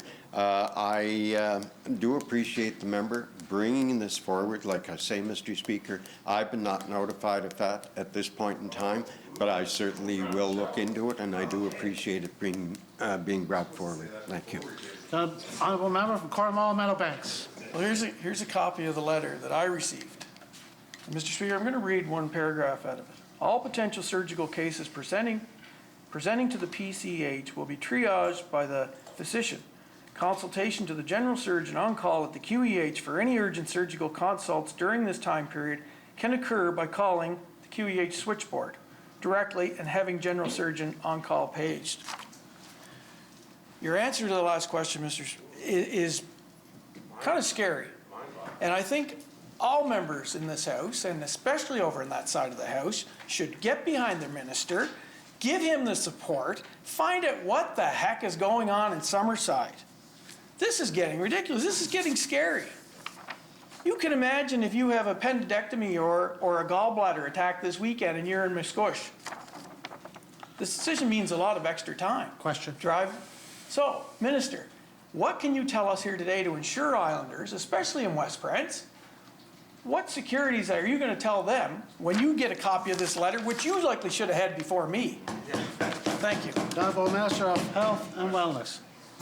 Thank you very much, Mr. Speaker, and I absolutely agree with the member that I should have had that letter before he did, and I will be absolutely looking into why I did not get that letter before the honourable member did. That is, long and short, that is not acceptable, Mr. Speaker. But going back again, Mr. Speaker, we have to provide the best care that we can. Are there going to be times that for whatever reason that there's going to be a diversion from one facility to another because of staffing challenges that we may be experiencing at a certain time? Yes, that has happened. It's happened in the previous administration as well, Mr. Speaker. I'm quite aware of that. But we do have to work as a team in the delivery of healthcare services here in the province of Prince Edward Island. Thank you, Mr. Speaker. Cornwall Meadowbanks, your second supplementary. Thank you for the answer, Minister, but I'll tell you, I know you keep talking about the plan, but the first paragraph in that plan should have the word communication in it. And communication by Health PEI. There's something seriously wrong. And I think the Premier, there's going to be a time when you're going to have to jump in on this because this is getting out of hand. It's getting out of hand. And I know the Minister likes to jump over the abject failures of his predecessors, but you know what? Today is today. There's people worried. There's surgeries that are being delayed. There's doctors that are leaving. There's all kinds of things happening here. And yes, some of that has happened in the past, but this seems to be a tsunami in healthcare. And I really think, Premier, that we need to resolve this as fast as possible. Thank you. Honourable Premier. Well, Mr. Speaker, I agree wholeheartedly with the honourable member from Cornwall Meadowbank, Mr. Speaker, and I would again try to reiterate to all of those in this House and all of those who are watching that we're operating right now within a worldwide pandemic that is at its worst that it's been since the very beginning, Mr. Speaker, and the honourable member from O'Leary-Inverness can laugh and chuckle about that, Mr. Speaker, but I can look across the strait, Mr. Speaker, to Nova Scotia and see the situation of COVID, Mr. Speaker. I can talk to my colleagues across this country, Mr. Speaker, and every single healthcare delivery service in this country, Mr. Speaker, has been under strain for the last 15 months, Mr. Speaker, and we're having some challenges here in Prince Edward Island, absolutely, and we're working through them. But I wouldn't trade the healthcare service that we have in this province with any other province in Canada, Mr. Speaker. They're doing a great job. Stop beating them up, work with them, and try to work with make PEI a little bit better, Mr. Speaker. I've had enough of this over here. The honourable member Best in from the country Morel, over here. Donut. Thank you. The best in the country. They're sending us the best in the country. Morel Donut has the floor. Ridiculous. The best in the country. They're sending us the Okay. Okay. The best in the country. Where would you trade? Okay, fellas. Take it outside. Morel Donut, you have the floor.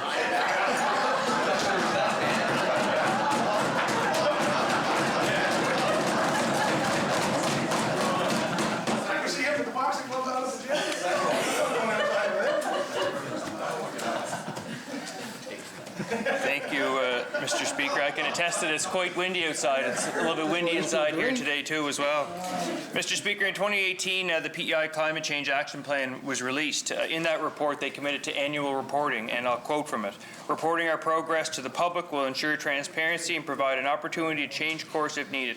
It will allow government and others to gauge where we are and how far we still have to go.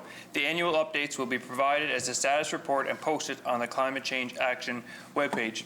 Mr. Speaker, there has not been an update in a couple of years now, and in fact, last November, the department presented at a committee and said that they'd be releasing the progress report shortly. A question to the Minister of Climate Action: can he update us on where these progress reports are at? The Honourable Minister of Environment, Energy, Climate Action. Thank you, Mr. Speaker. So to be honest, I'll have to go and get that information for the honourable member. But what I will say is that I haven't sat in this legislature for a number of years, and I witnessed when Wade became Premier here in 2015, and he went to Paris and signed on to the Paris Agreement and talked about all the great things we were going to do, and then we didn't do anything. And I was quite shocked when I got into this role. And as I know, I have a reputation of taking action, but I appreciate that. That people view me like that, but there was no action taken. I honestly was astonished. We know all the things we know that have to change. We know them all. Like it's becoming so broad in the world. Everybody is taking action. That's why we are taking action. So what I'd like to be able to start updating the House on, and based on the legislation that was brought forward in the House here, I believe last summer or fall. I don't know when it came into place, but we want to get our board in place, and we want to start reporting on our actions, because we're going to jump deep into the deep end in action, and I'd like to talk about those actions in the future. So I hope our future reporting will be on the things that we're doing and getting criticized on those instead of the things that we're not doing. Thank you, Mr. Speaker. Morel Donut. Thank you, Mr. Speaker, and that's actually a fair point, and I'll veer from my prepared questions here and speak to the plan on your government has committed to an ambitious net zero plan, and you're right, the member from Summerside Wilmot did bring legislation forward on that from last fall. So, given I'll say that there's a number of outdated items in the Climate Change Action Plan, are you going to release the updated plan based on that legislation to the province for our net zero plan? The Honourable Minister of Environment, Energy and Climate Action. Thank you, Mr. Speaker. So when the House closes, we're going to move to get the bill in place to proclaim, and I think we gave ourselves until December. But I want to have it in place because we're going to have some more information from our net zero group here, hopefully by the end of this month or to the middle of June. We could still be sitting here by the time we release it, and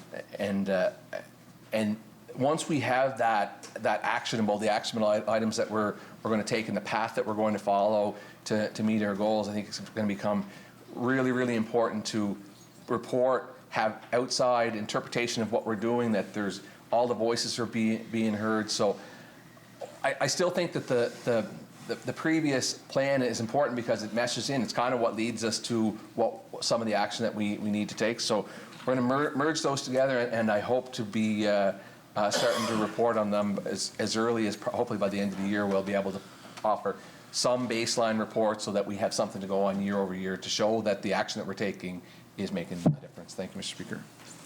Merle Donner, your second supplementary. Thank you, Mr. Speaker. And that plan or that report needs to be based on good data. Is our understanding that the department has hired Navius Research to do a lot of this preparatory work and also to look at, I know one of the things that we're looking at is the carbon abatement costs for what the province is going to do. Can you commit today or give us an update on where that research is at, and will your report going forward include those costs and numbers so that we know how much it's going to cost to get there and how far we are away from our targets?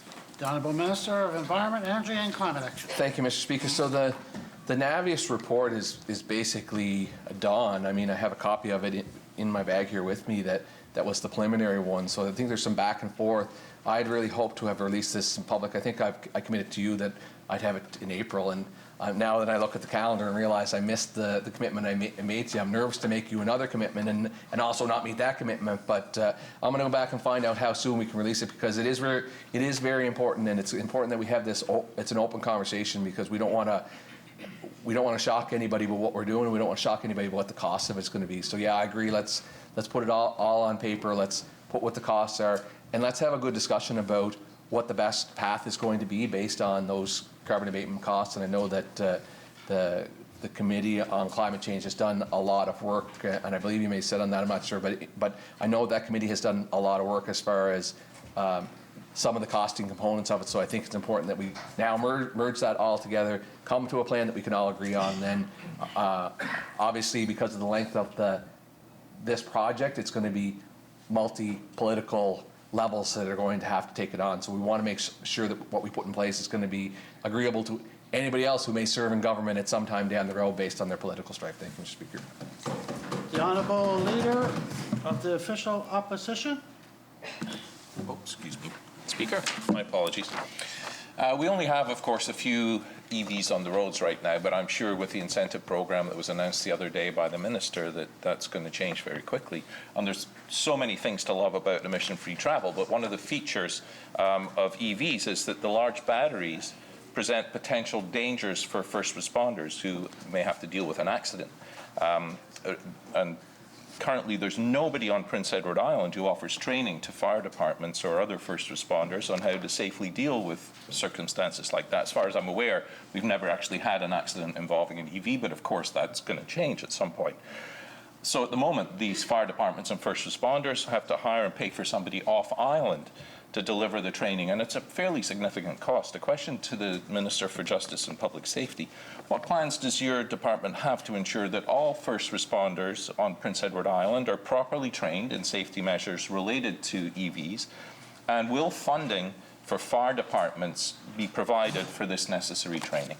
The Honourable Minister of Justice, Public Safety and Attorney General. Thank you, Mr. Speaker, and that's a very important question because of course, we're hoping that there will be an influx of EV cars here very soon, Mr. Speaker, and first responders to be trained with this is important, and I've had the conversation with the Minister of Climate Change, Environment and Energy there, and Mr. Speaker, we're going to help assist with the training, and as far as budget-wise, we have to look and see where that can fit in, but training our first responders is a priority. Thank you, Mr. Speaker. The Honourable Leader of Official Opposition, final question. Thanks, Speaker. So each morning as I drive in, although it didn't happen this morning because it's a PD day, but I see a couple of the new electric buses on my way down North River Road. And of course, they look no different from the others, except for the little bolt sign that they have on the front and the back of the bus. And so my question is to the Minister of Transportation. We have 12, I believe, of these buses now operating on PEI. How is that going? How are they operating? Is it as we had hoped? And how long before we actually replace the entire fleet of diesel buses here on PEI and allow all of our kids to travel in emission-free vehicles? Transportation and Infrastructure. Thank you very much, Mr. Speaker. Well, Mr. Speaker, the 12 electric buses that we currently have on the roads are working extremely well. We've had tremendous response, positive response to those vehicles. Mr. Speaker, with regards to some of the other questions that were asked about responding to a motor vehicle accident that might have an EV involved, Mr. Speaker, the bumpers on these buses are being wrapped in a blue wrap, which is an international symbol to show that it is an EV vehicle. Mr. Speaker, in our capital budget moving forward, we're purchasing additional buses this year. We're working closely with the Department of Education and Lifelong Learning as well to look at how we can expedite the replacement of this fleet. And I'm very proud to say as well that our federal partners are very much on board, excuse the bun, to help us with this great initiative. Thank you, Mr. Speaker. End of question period. Statements by ministers. The Honourable Minister of Education and Lifelong Learning, Minister responsible for the status of women. Thank you, Mr. Speaker. The Welcome to Kindergarten, Bienvenue à la Maternelle program is entering its 12th year this spring. The orientation sessions are a great way for our 4- and 5-year-olds starting kindergarten this fall and their families to meet their teachers. Les séances d'orientation sont un excellent moyen pour nos enfants de 4 et 5 ans qui commenceront la maternelle à l'automne et leurs familles de rencontrer leurs enseignants. They will also learn about school bus safety and get helpful tips to help prepare and help children feel more comfortable in starting school. All 37 public school branch primary schools and 6 commissions scolaires de la langue française schools organize a Welcome to Kindergarten event, a Bienvenue à la Maternelle event pour their incoming students. Much like last year, schools are finding different ways to celebrate their new students. Each school has put their own plans in place that are within public health guidelines. Mr. Speaker, as part of the Welcome to Kindergarten, families receive books and resources to support early learning, literacy, and learning at school and at home. Dans le cadre du programme Bienvenue à la Maternelle, les familles reçoivent des livres et des ressources pour soutenir l'apprentissage des jeunes enfants, l'alphabétisation et l'apprentissage à l'école et à la maison. The Department of Education and Lifelong Learning has helped fund these resources, and for the past 6 years, an Indigenous book has been included as a way to celebrate and create a deeper understanding of our Canadian history.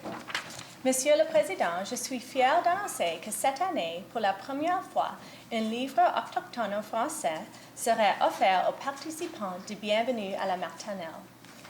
Le cahier de guérison de Trudy, un livre de Trudy Spiller, sera distribué à nos élèves francophones afin qu'ils puissent aussi découvrir et apprécier notre culture autochtone.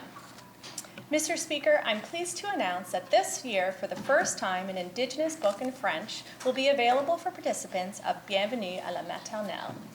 Le cahier de guérison de Trudy Spiller will be available to our French students so they can too learn about and appreciate our Indigenous culture. We know that by supporting children in the early years, we can help them thrive, achieve, and succeed throughout their school years and beyond. I encourage any families with children preparing to enter kindergarten this fall to learn more about Welcome to Kindergarten by contacting their local school or education authority. And Mr. Speaker, on a personal note, I am very much looking forward to joining my son for his orientation on May 12th at l'École François Biot. Thank you very much, Mr. Speaker. The Honourable Member from Charlottetown, Victoria Park. Well, all in, Mr. Speaker. La journée de bienvenue à maternelle était toujours une journée d'émission très mixée pour moi. Tu voyais des tout petits enfants qui venaient dans l'école de 4 ans et je me demandais, je me pensais, oh, ils sont trop petits pour être à l'école. Mr. Speaker, as a teacher who taught grade 1 for many years, it was always, it was always a shock to see the 4- and 5-year-olds come in September. when you saw the Welcome to Kindergarten program, the day of the Welcome to Kindergarten program, and you would see all these even tinier 4-year-olds coming in for Welcome to Kindergarten, was always such a mixed, I had always had such mixed emotions seeing them. They just look too small to be walking through a school hallway. But it's such a valuable day, and those resources that are given to families are so important, and I'm so thrilled to hear that there is an Indigenous French book coming, which celebrates 2 additional cultures and groups in our community, which is super important. And c'est aussi tellement important pour faire l'association pour nos enfants entre l'amour, la sécurité et la littératie.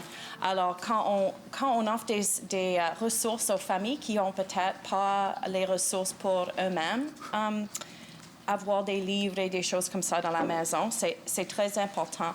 So these resources are so important for our children who are fortunate enough to live in homes where they have the opportunity to kind of make that association between warmth and love and literacy. And it gives us the opportunity at that age, because at that age it's not important that they learn, it's not, or I shouldn't say that, it's not important that they read, sorry. It's important that they have a curiosity, and that our jobs as parents is to foster that. And so by giving these resources to families, we're facilitating that. So I really appreciate that, and I won't, hopefully it will be on a Monday when I'm at West Kent doing breakfast program, where I will get to see some of these students. Anyway, with that, merci ministre pour cette annonce, et Walaliok. Thank you, Mr. Speaker.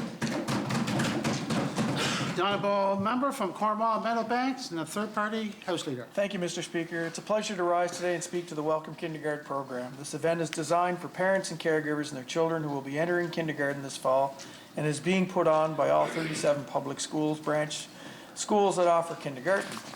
While the specifics of this will be up to each individual school, in general, this will give families an opportunity to access early literacy resources, meet school staff, and get a feel for the school's layout. This program will give preschool children the resources and experience required to be successful when they begin their formal education. It is being put on by a national organization called the Learning Project in conjunction with the local school boards and community agencies. While I'm up discussing kindergarten, I'd like to give a shout out to the former Premier Robert Giz and his administration for introducing full-day kindergarten back in 2009. It was a major change in our education system at the time. But as we look back, it was a good policy decision. It allowed students to begin their educational journey a year sooner, while allowing parents, particularly mothers, to return to the workforce. I thank the Minister for today's announcement. I think it will be a great benefit to Island families and students, and I look forward to hearing more about it in the future. Thank you, Mr. Speaker. End of statements. Presenting and receiving petitions.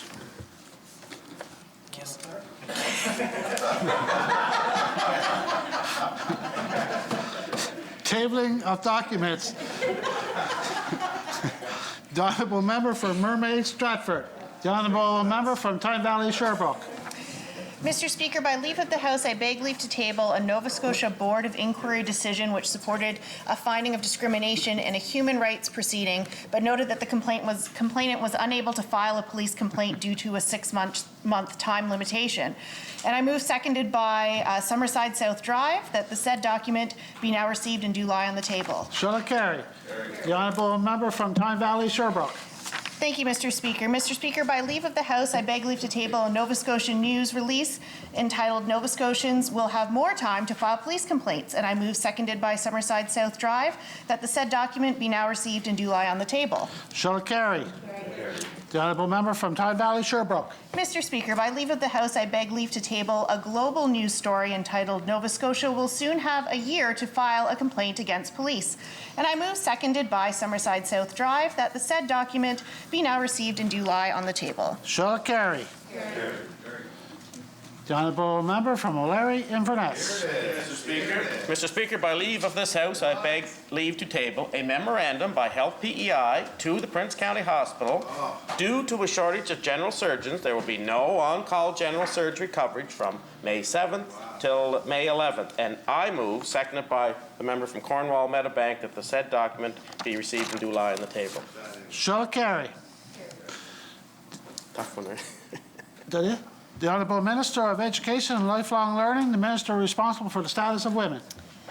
Mr. Speaker, by leave of the House, I beg leave to table a list of partners that the Department of Education and Lifelong Learning is working with on play-based and experiential learning, and I move, seconded by the Minister of Finance and Deputy Premier, that the said document be now received and do lie on the table. Shall carry. I missed anyone? Reports by committees. Introduction of government bills, government motions, orders of the day government. The Honourable Minister of Finance, Deputy Premier. Thank you very much, Mr. Speaker. Mr. Speaker, I move, second by the Minister of Education and Lifelong Learning, that the first order of the day be now read. Shall it carry? Carried. Order number 1, consideration of the estimates in committee. The Honourable Minister of Finance, Deputy Premier. Thank you, Mr. Speaker. I move, seconded by the Minister of Education and Lifelong Learning, that this House do now resolve itself into committee of the whole House to take into consideration grant of supply to Her Majesty. Shall it carry? Carried. The Honourable Member from Tignish Palmer Road, Deputy Speaker, to chair the committee of the whole House, please.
Now in a committee of the whole House to consider the grant of supply to Her Majesty. A request has been made to bring a stranger onto the floor. Shall it be granted? Granted. All of our members, we left off on Health PEI, page 104. We are on the section Primary Health Care and Chronic Disease Management. It has been read and is presently being discussed.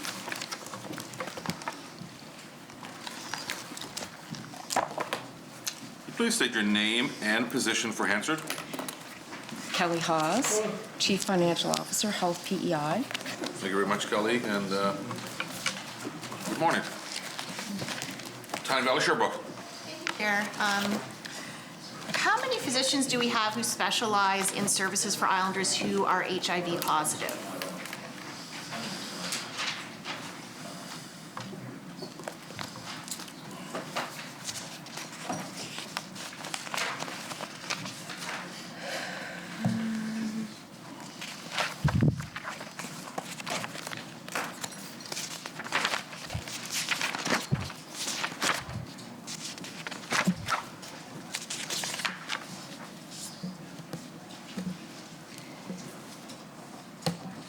Don't have that specific information with me. Are you referring to the needle exchange program or specialist positions? Specialist physicians, so For those physicians? who provide treatment for Islanders who are HIV positive. How many do we have?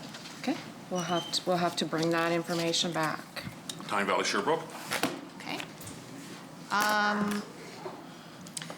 Colorectal screening rates, are we meeting the national targets?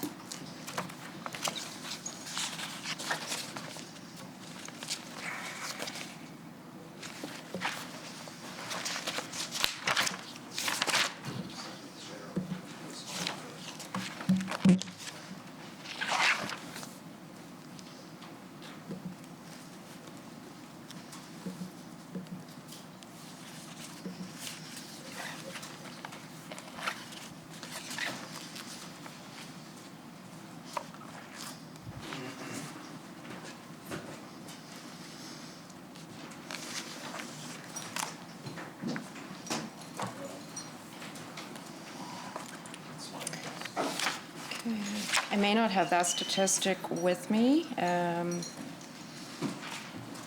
national target is 60% of program participation. Just checking a couple more things to see if I have that statistic. We will have to bring that statistic back for you. Tyne Valley Sherbrooke. Okay. Nurse practitioner support. So private health center, there was a budget for $15,800 for nurse practitioner support, but we spent, it looks like we spent $158,000. I'm just wondering about that discrepancy.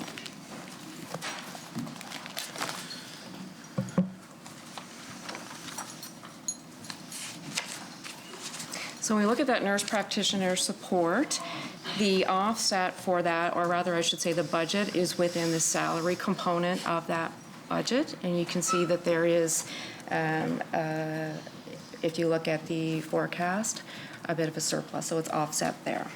Tyne Valley Sherbrooke. Okay. So are there plans to expand access to nurse practitioner support in private health center settings, which I think would be a positive thing, I'll just add?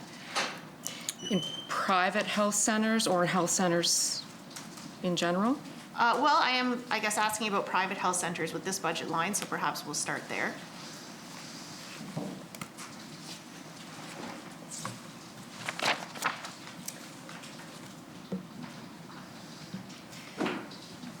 So when we look at the investments within primary care, we're happy to say that there is a significant investment in this area, and it relates to the primary care roadmap. And there's a planned investment of approximately $8 million over 2 years, of which this current budget includes $4.11 million. Within this section is approximately $3.3 million. And I can give you details of what that plan is for staffing over that 2-year period. It would be 6.6 FTEs for nurse practitioners, 9.6 physicians, 5.3 RNs, 4 LPNs, 1 dietitian, and 3 social workers, and 5.9 medical secretaries to support. Those would be across the province. Tyne Valley Sherbrooke. Okay, so, and I'm wondering, do you have any details about the distribution of those new positions? I do not. A steering committee has been established to determine the phases over the primary care investment rollout, and that work is planned and ongoing over the coming weeks. Tyne Valley Sherbrooke. Okay. So with this plan, is this in relation to then the community, the medical homes and medical communities? Is that what this is in relation to? Yeah. Yes. All right. Good. So obstetrics specialty clinic, again, was budgeted at 5,000, but spent 64,300. So that, again, that's a discrepancy there. I'm just wondering if you could explain. Mm-hmm.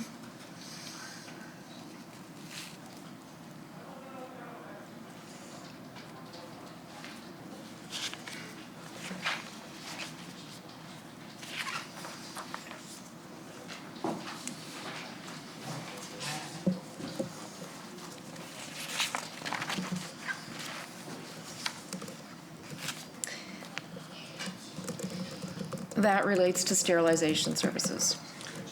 Tyne Valley Sherbrooke. And why the increase in spending?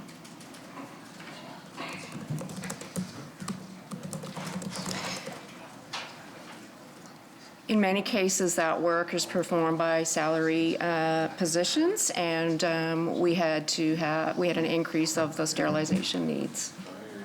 Tyne Valley Sherbrooke. Right. I noticed that cancer screening is under budget, was under budget last year, and I assume that this is because of decreased screening related to COVID. But I noticed also there's no increase in funds for the coming year, so I think we would hope and assume that as more people become vaccinated and hopefully we move out of the pandemic, that we would see more people engaging in needed screening. So can you explain that?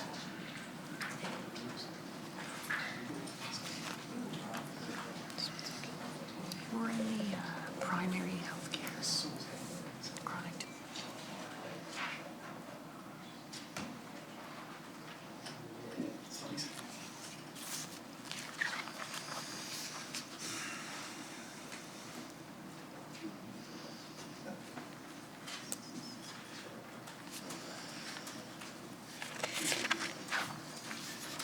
You are correct, and there was an implication in relation to our COVID response. We did see a reduction there, but the expectation is that will resume accordingly. Tyne Valley Sherbrooke. Yeah, and I think, not only will it resume, I would expect that those who would have gotten screened, normally will now want to catch up and get screened. So you will have a higher need for that, for these services. So is there any reflection of that in the budget? Not here, but we will continue to monitor that accordingly. Tyne Valley Sherbrooke. Okay, just a couple more questions in this section. So the chronic disease program registry, what does this registry do?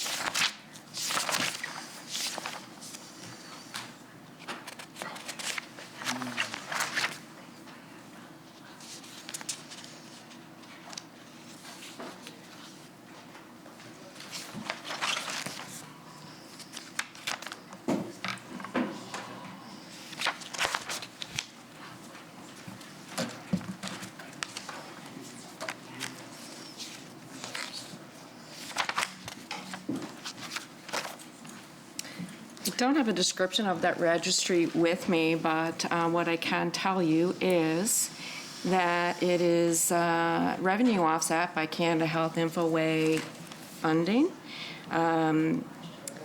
So I can bring more details back about exactly what is included within that registry if you wish. Tyne Valley Sherbrooke. Yeah, no, that would be good, and it's good to hear that those costs are offset. So thank you for clarifying that. Just one more question from me here.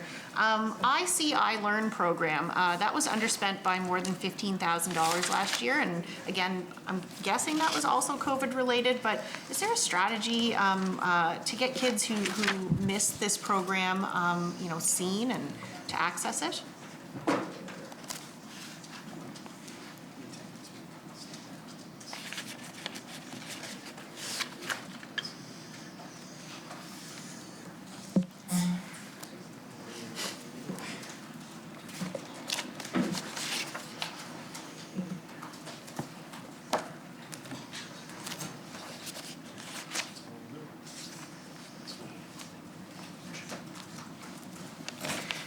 I don't have that strategy with me, but there most certainly is, or will be, all efforts made to ensure individuals are very aware of this program.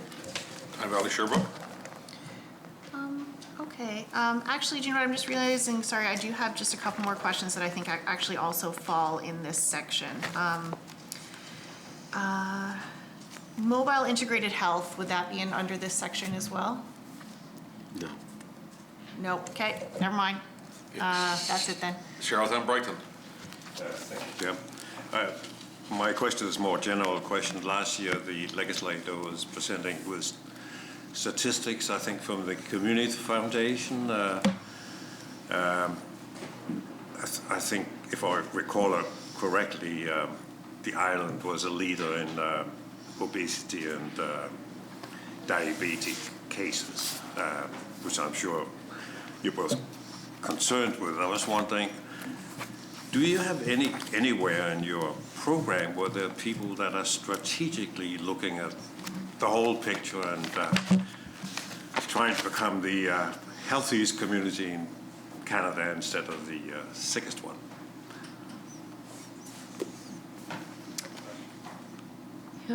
What I can say is that each primary care network has community dietitians who offer nutrition counseling, recognizing exactly what you're saying. Charlottetown Brighton? I was kind of looking more like a kind of a greater plan, kind of the top officials getting together in your department and saying, what can we do to become the best in the country as opposed to the sickest? But I completely appreciate you're doing all kinds of good stuff already, like supporting sports and all that kind of stuff. I was just wondering if you had a long-term plan to get in a different spot. I guess you look at, across the various departments and the various items that we look at here, certainly, as Kelly has mentioned, whether it's dietitians, women's wellness programs, things along that line. But yes, it's a good suggestion. And with regard to the working between departments, yes, there's a number of steering committees that are ongoing at all times. With that, though, we can bring back, if a member likes, just the initiatives now, and also what may be being looked at this point in time. Charlottetown Brighton?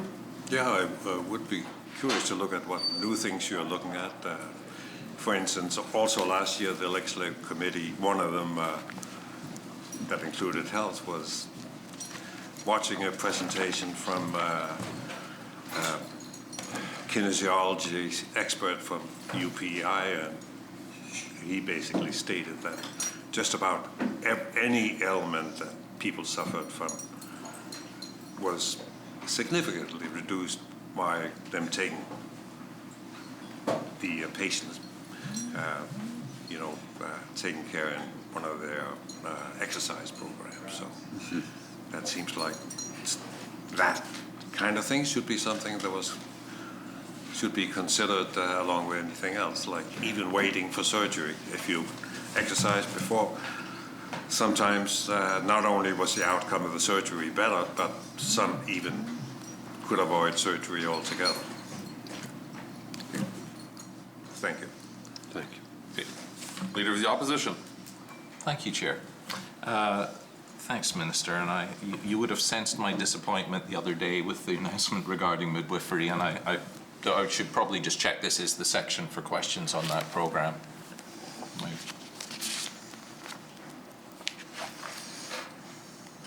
Yes. Okay. Thanks. So I'm wondering, with funds having been committed in this fiscal and the last fiscal, and yet nothing happening, whether you have a date in mind where midwifery services will actually be available, practical midwifery services for island women? Certainly, and yes, I absolutely sensed your great frustration on that, member, which, I'll be honest, I can appreciate where you were coming from there. I think there's a couple of things there too, though, and COVID has had an impact, without a doubt. There's the steering committee that has been put in place, and I'd be more than happy to share with members of that steering committee. I don't have it right with you. I actually have it in another binder that I have here, member, but I think you look at the ones that are in the steering committee, and I do believe that you had mentioned one individual in particular the other day, member, that I believe it was last name England. Yes, she actually is on the steering committee as well. We're in the process too that regulations have to be drafted and put in place, approved, but as well that, and I know this may be or sound like a very general statement, but I think you look at some other jurisdictions, and what I have heard is that there is a need, or one thing that we could learn, maybe is a better way to say it, is just that all of the healthcare practitioners, in addition to the midwives, that they have to be part of that team, and that part of the formulation of the regulations, things along that line, member. I hesitate because I think in the past that there have been dates given.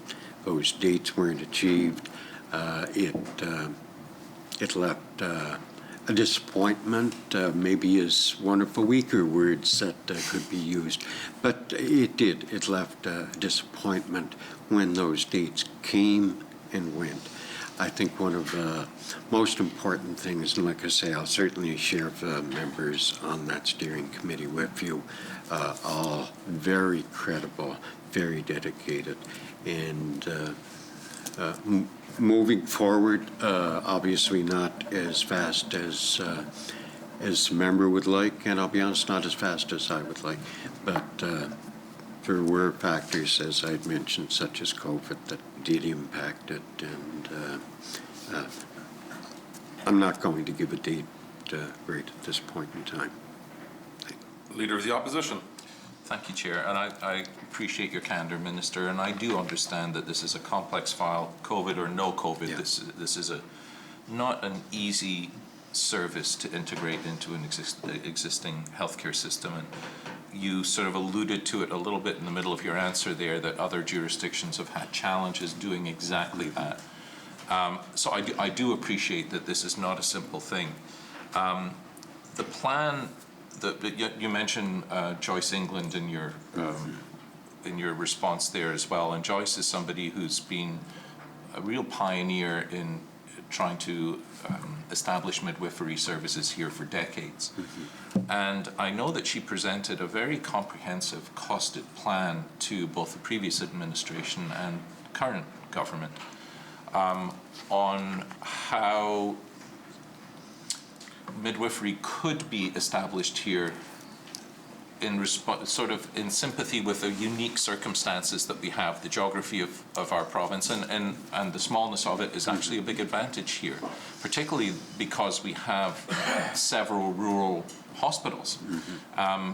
Because one of the national standards for midwifery is for home births, actually even hospital births, that they be no more than half an hour away from I can't remember what the wording is, but it would be the QEH or the PCH. Yes. But of course we have these rural hospitals, and that being able to provide the service across the island is a critical part of this. Mm-hmm. And I understand that's not something you can do all at once. I guess my question is, in Joyce England and Bourne's presentation to government, or the plan that they brought forward, the first part of that was to have and I can't think of the actual terminology, I'll use the word coordinator, that may not be the correct word, but an individual here on Prince Edward Island working full-time, and a midwife, this would be a midwife, mm-hmm.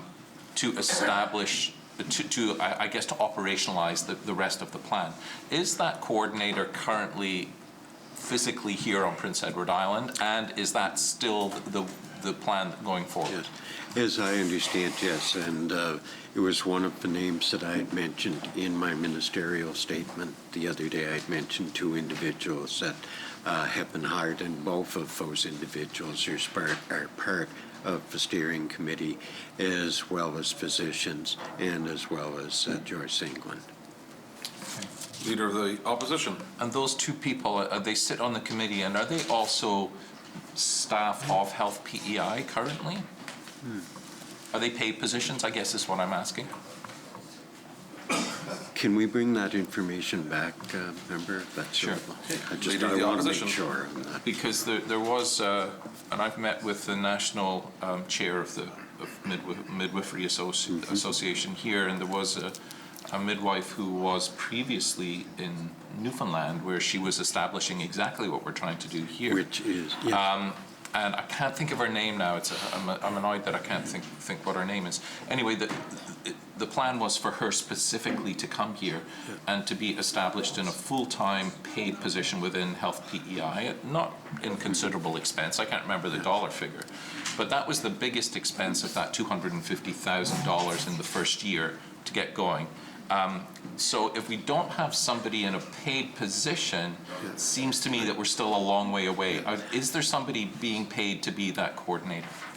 Well, when you mention the individual from Newfoundland, that was she was one of the individuals that I had referenced the other day, and my apologies. I am quite sure that she is, but I'm not 100%. So with that, I certainly want to bring back absolute clarification and confirmation on that, member. Leader of the Opposition. Thanks. You mentioned the Regulated Health Professions Act, which is where midwives will be regulated here in the province. How far along is the organization doesn't even exist yet, which was one of the roles of this coordinator, would be to have written those regulations. In her absence, is that being done by Nicola, for example, or is there somebody else in the department who's working on those regulations right now? She would certainly be involved in them.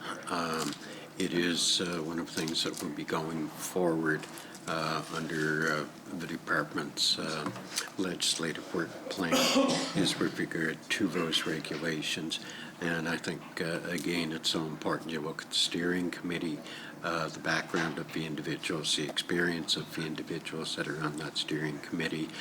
There are going to be, certainly as I understand it, public consultations as well as consultations. And I had mentioned previously just that you have to have that partnership with other professions, I'll say, within the healthcare system, whether it's OB-GYNs, whether it's physicians, nurse practitioners and the like.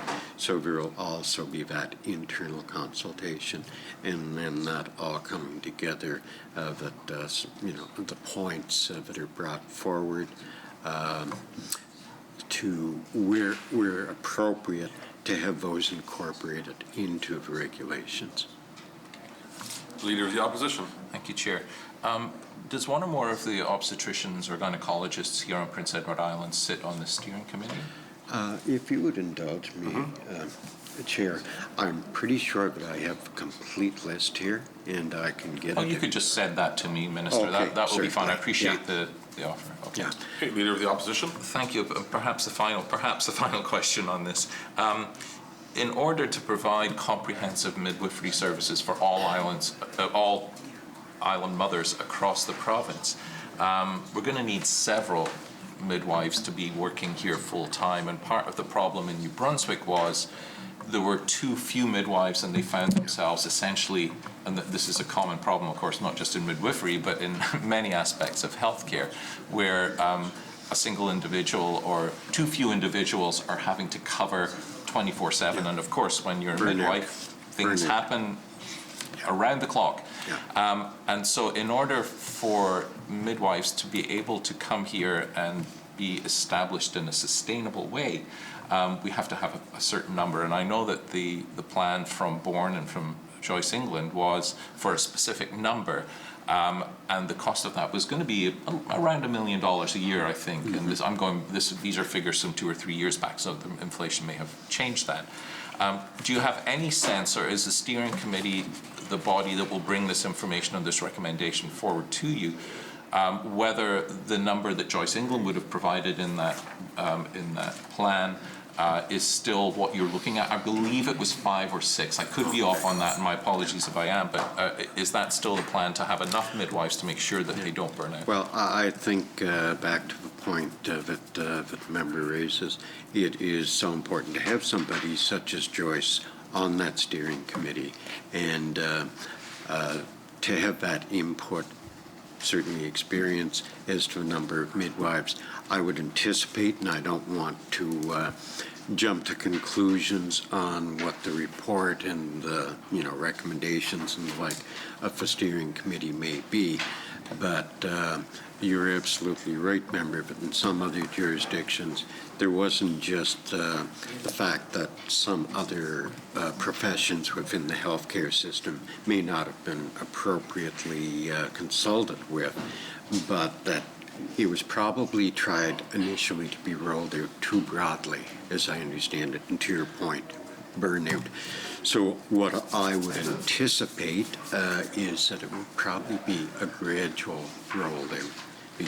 You know what I'm referring to, whether we're starting in Charlottetown area, Somerset, and I don't want to indicate that it's going to be one area or another, but I would see it personally, and it will be interesting to see what the steering committee brings forward, but what I would see it personally as sort of a step by step, and ultimately encompassing the whole province.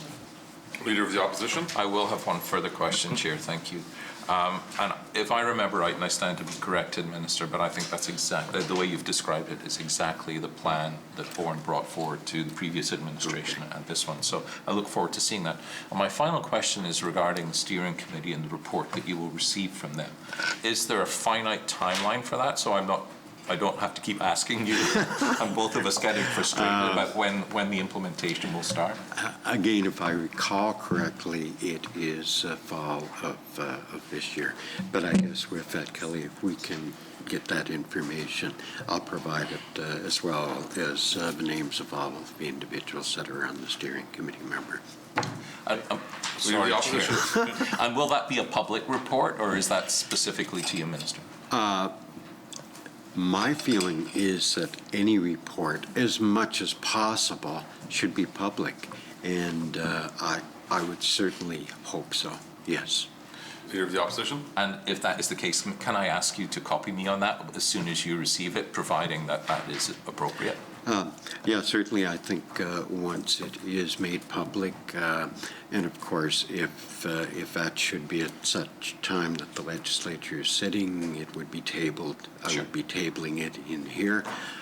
If it is not, I'll certainly make sure, and I know that we have staff in addition to Kelly that are watching us as we're here today, but that members of the legislature across the board, in addition to yourself, would receive a copy. Of course. Thank you, Chair. Thank you, Minister. Shall the section carry? Tyne Valley Sherbrooke. Just one question. Is the Women's Wellness Program, is that covered under this section?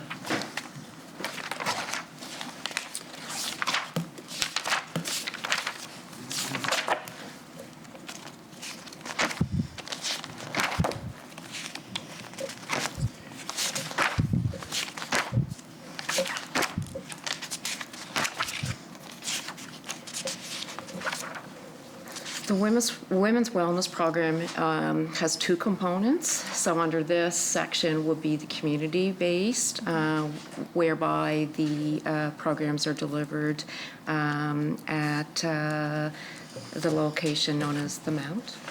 Tyne Valley Sherbrooke. Okay. Broadly speaking, just one last question here then. Are there, we've heard about the women's health strategy that has been promised. Are there any plans, to actually develop a women's health strategy, and when will that be happening? Bring that back. Yeah, we'll bring that information back, member.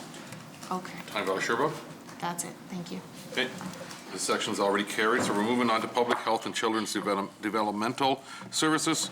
Appropriations provided for leadership, management, program development, and service delivery of the Public Health Nursing, Family Nutrition, Speech Language Pathology, Audiology, and the Pediatric Psychology Unit. This section also provides leadership and coordination of services to children with complex needs. Administration, $143,800. Equipment, $13,400. Material supplies and services, $109,100. Professional services, $150,000. Travel and training, $10,006,900. Grants, $165,500. Sorry, travel and training, $165,500. I'm right in the middle of my lens. Grants, $55,800. Total public health and children's developmental services, $10,644,500. Tyne Valley Sherbrooke. Thank you, Chair. So one of the things that I had asked about in the House a couple of weeks ago was around screening for pre- and postpartum depression and anxiety. What role do public health nurses play in screening and supporting, new and expectant mothers around these issues? And certainly I'll ask Kelly to jump in, but my understanding is that postpartum, that public health nurses do visit at the home on a specified time after the birth, and then that is ongoing, like whether it's with regard to immunizations that the baby or the child may be receiving. But I think it shows the importance of working together, because you look at the Women's Wellness Center, one of the services that is available through the Women's Wellness Center is prenatal and postpartum counseling with mental health workers if required. So Kelly, I'm not sure if you have anything else to add on that. That's in a very general sense, member. Just looking to see if I can add.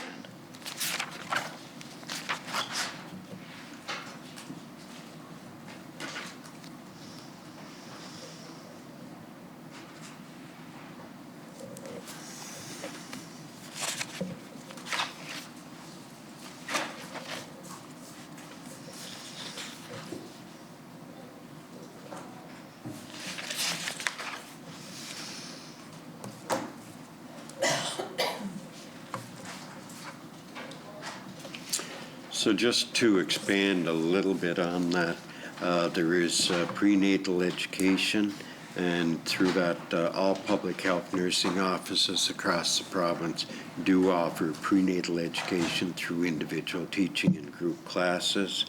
There's a New Beginnings program, Best Start program, and then, as I'd mentioned, support for maternal mental health. It states that there is universal screening of new mothers using the Edinburgh Postnatal Depression Scale. Began in June of 2018, and all mothers are offered the screen at their child's 2-month Launching Little Ones clinic appointment, and as well on an individual basis. This screening can also be done earlier and or later if concerns are identified. Tyne Valley Sherbrooke. Yeah, thank you. And so that was my understanding as well, that that's how that worked. But then, there was the recent survey that was conducted by Dr. Susan Hartley that found that 50% of the women who completed that survey hadn't been formally screened. As self-report, they hadn't been formally screened. And 25% were not even asked, they said, about their feelings or emotional well-being. So that seems like a real gap there, in that we are, this is work that is listed as something that the public health nurses are doing, but it's not being experienced by everyone as something that's happening. So is there any process in place to sort of review how those visits work, and to ensure that screening, that universal screening, is happening? Because it's absolutely critical to identify issues around postpartum depression as early as possible and anxiety. And I will just also add, there's also, women who are in their pregnancy, during pregnancy, also experience depression and anxiety. So I didn't hear any screening that takes place in an earlier stage, and I think that would be important as well. Absolutely, and I agree 100% with regard to, I guess we could call it prepartum depression. I think one of the things there, and I go back to just that partnership that is so important, is that the expectant mother, whether it's a nurse practitioner, whether it's her family doctor, whether it's the OB-GYN, that have to certainly monitor for that and make whatever appropriate referrals may be required. Time Valley Sherbrooke. Okay, thank you. So I would like to see that there is some sort of evaluation, or that someone will actually, follow up to ensure that that is actually happening. And if public health nurses require additional supports for that to be happening, then we need to know that as well, and what the gap might be there. So that's all for now, Chair. Thank you. Charlotte Section Carey. Charlottetown, Victoria Park. I just have just a couple of quick questions. The pediatric psychology unit that's mentioned there, I'm just wondering how many pediatricians do we have currently working in that unit?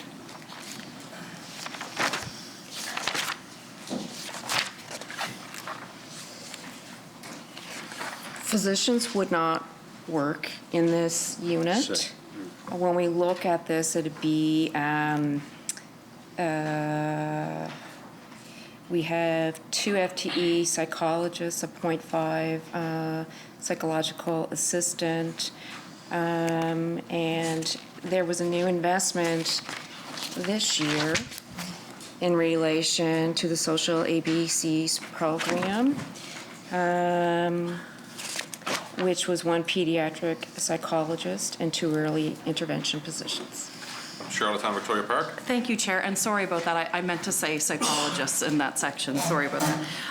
And so, is this an area where we feel we're resourced enough, or is this an area where we're working on more recruitment?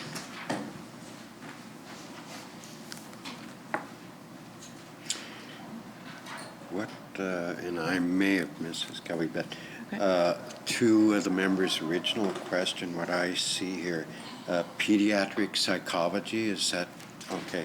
But there are 3.5 full-time equivalent positions. Plus our new investment this year, if I may add. So to answer your question, we believe these investments will certainly improve that service area, so building upon, for sure, what is there. Charlottetown, Victoria Park. That's really great to hear, and the reason that I'm asking is I chatted to the minister about this already, but I've had quite a few people reaching out to me most recently, really concerned about the well-being of the lives of their children. We're at a point where even our children are experiencing suicidal ideation. Not that that's new, but I'm hearing a lot more about it now than I ever did before, even in my former role as counselor. So I'll be curious to follow up and see what that does to change wait times for psychological assessments, for example. So with that, Chair, I'm good. Thank you. Provincial dental programs. Appropriations provided for services to achieve and maintain good dental health care under the Children's Dental Care Program, Low-Income and Seniors Dental Program, Preventative Orthodontic Program, Long-Term Care Facilities Dental Program, and Cleft Palate Orthodontic Treatment Funding Program. Administration, $30,900. Equipment, $11,900. Material supplies and services, $82,000. Professional services, $2,951,900. Salaries, $2,284,200. Travel and training, $46,200. Total provincial dental programs, $5,407,100. Leader of the Opposition. Thank you, Chair. Well, firstly, I want to say how blessed we are on PEI to have any public dental program, because there's not every province that has that. And as a previously practicing dentist, seeing the issues that are present in many of our children here in the province, the ability to provide high-quality care to every island child was such an important part of their overall health, and it was a real privilege to be able to do that. So the presence of this program is something that I'm acutely aware of, and the benefits that it brings and how important it is. Last year, of course, we expanded the program, and about $1.5 million more was put in. I see, well, I guess that's my first question. There's a large unspent portion in professional services. Why is that? I would assume that would be as a result of COVID, to be honest, and just clinics being closed over a certain length of time. The other part of it, too, would be maybe apprehension by patients, potential apprehension by patients of going to any public area. But anyway, Kelly, I don't know.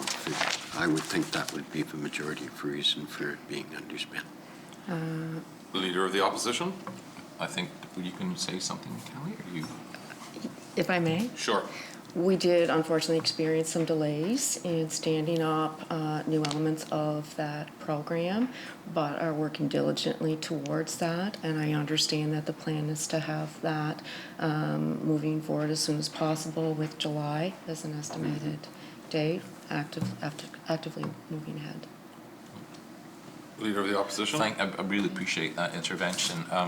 The children's program, of course, has been around for some time, and it's a partnership between private dentists working in their own offices and the public clinics that we have in Summerside and Charlottetown. And my understanding is that the new or expanded low-income and seniors program, which is where this money was going, would be a similar partnership. How are negotiations going with the Dental Association here? Do you have any sense?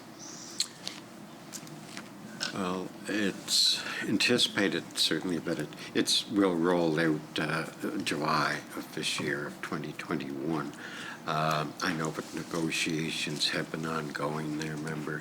As far as the exact stage, I'll be honest, I can't. Okay. Leader of the Opposition? Thanks. And the biggest public dental clinic we have, of course, is the one just off St. Peter's Road.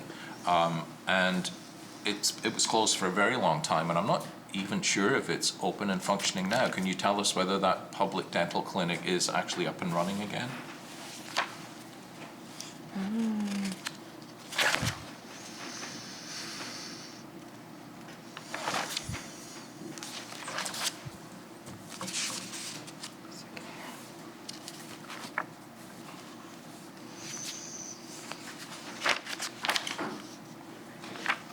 My apologies, I'm just trying to find the date. Yeah.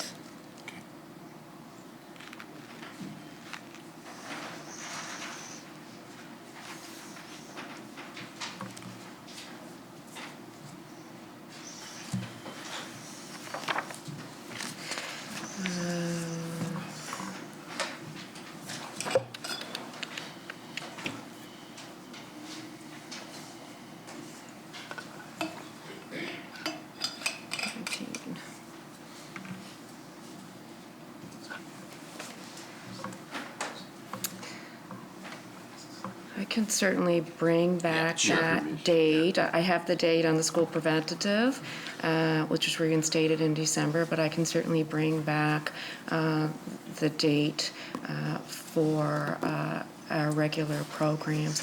But if I do recall, I believe it was April and May and into June for even some of the private dental offices, but I will bring that date back for you. Leader of the Opposition? Okay, and that would have been last year, right, for the private dental. I know that dentistry posed a particular and significant risk early on because of aerosols, and so there were some very stringent measures that were brought in private dental clinics, but they are all, of course, are up and running. I think the public dental office, and I could be mistaken on this, I haven't spoken to Dr. Albert for a while, but that it actually stayed closed for a much longer time than that. But I would appreciate that figure. Regardless, the closure of that clinic led to even longer waiting times for that low-income and seniors dental program than we already had. And they were unfortunately quite long. I think it was up to 2 years which was double what it was just a few years ago. So I'm wondering whether what the wait list is now to see somebody on that low-income program.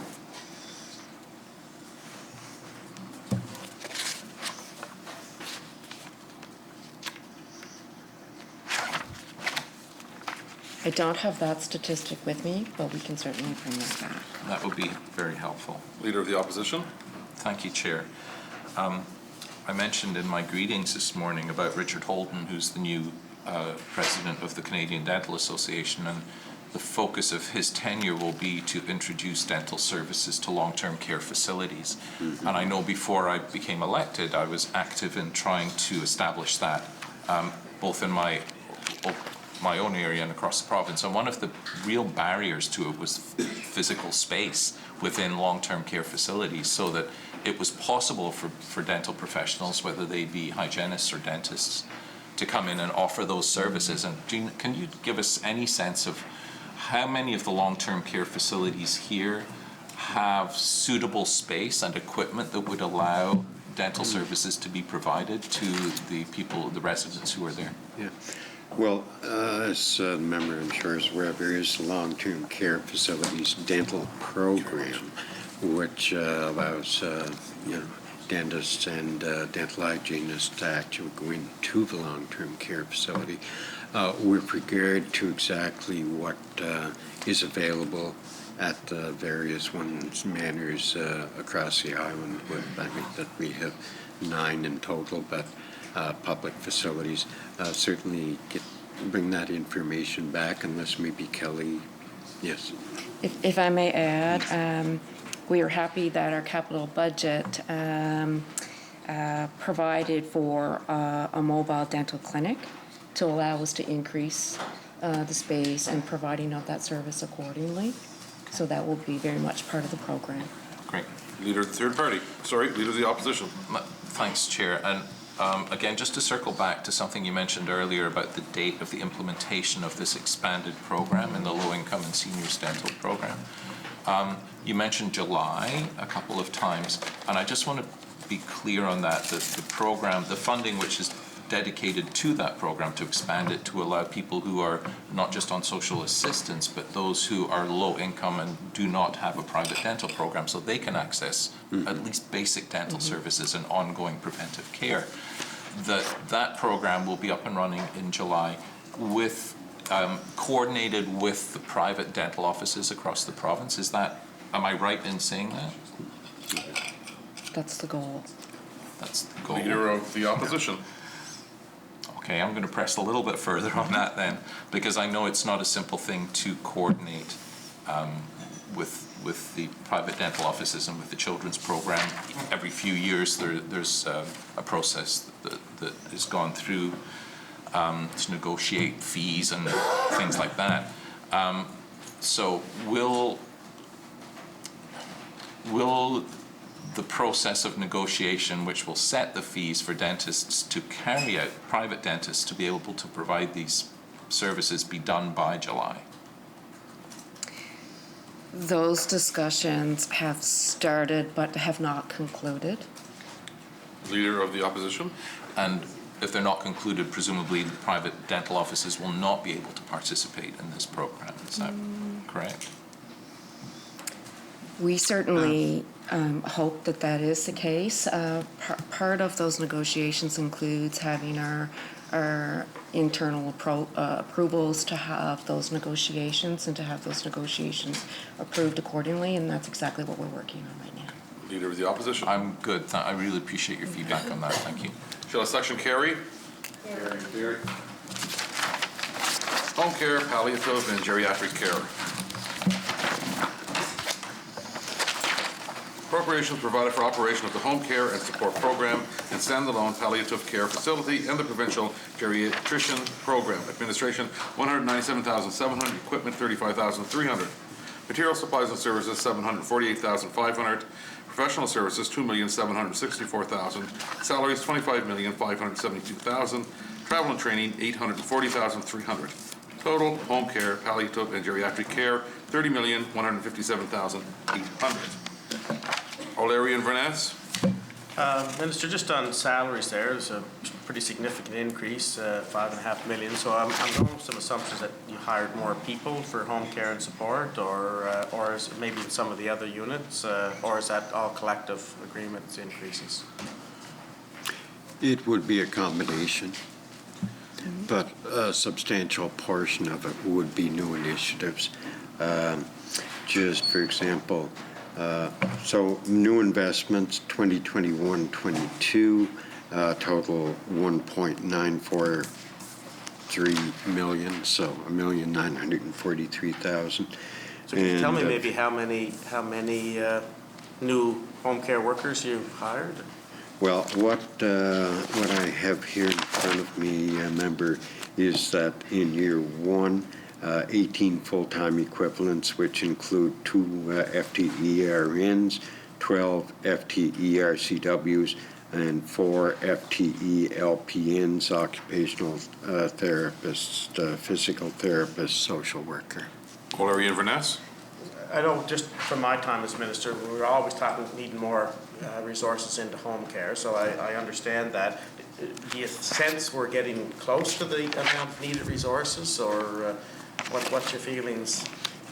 No, it's a good question, and I think that we have to look too, though, at the demographics that we have as well. That to say right now we may be, or not, obviously, you know, with the new investments that we do have more work to do in this.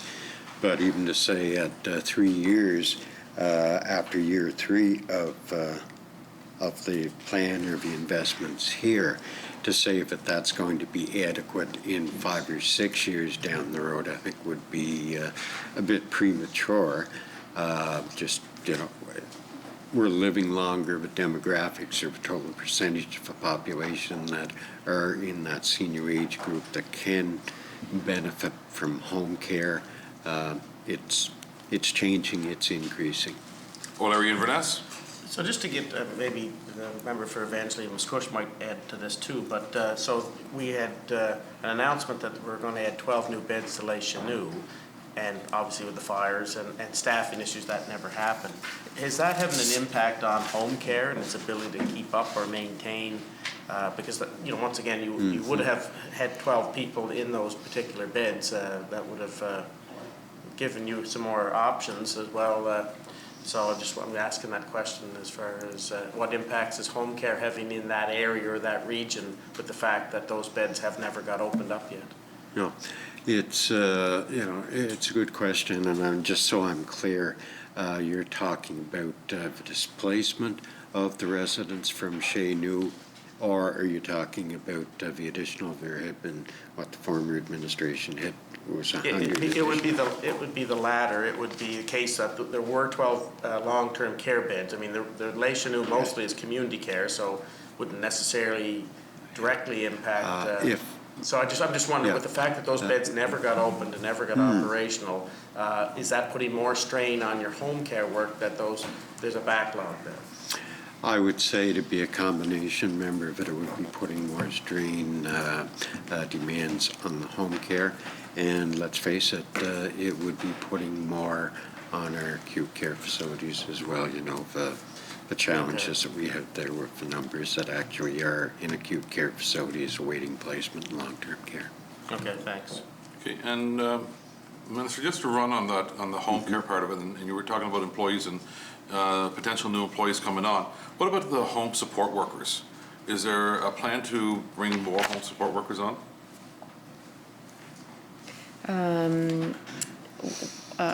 With the mention of the 12 FTEs, they would be the home support workers. Okay. They're CWs. Yeah. The reason why I'm asking this, and I've had a few residents reach out to me who are trying to take care of whether it's their elderly spouse or a family member, and they I find it increasingly difficult to have someone come in. Let's say they had a doctor's appointment in Charlottetown, and trying to get somebody to come in to sit with that person for that day while they go to get the appointment. They're having difficulty doing that, they're told, because it's of a staffing issue.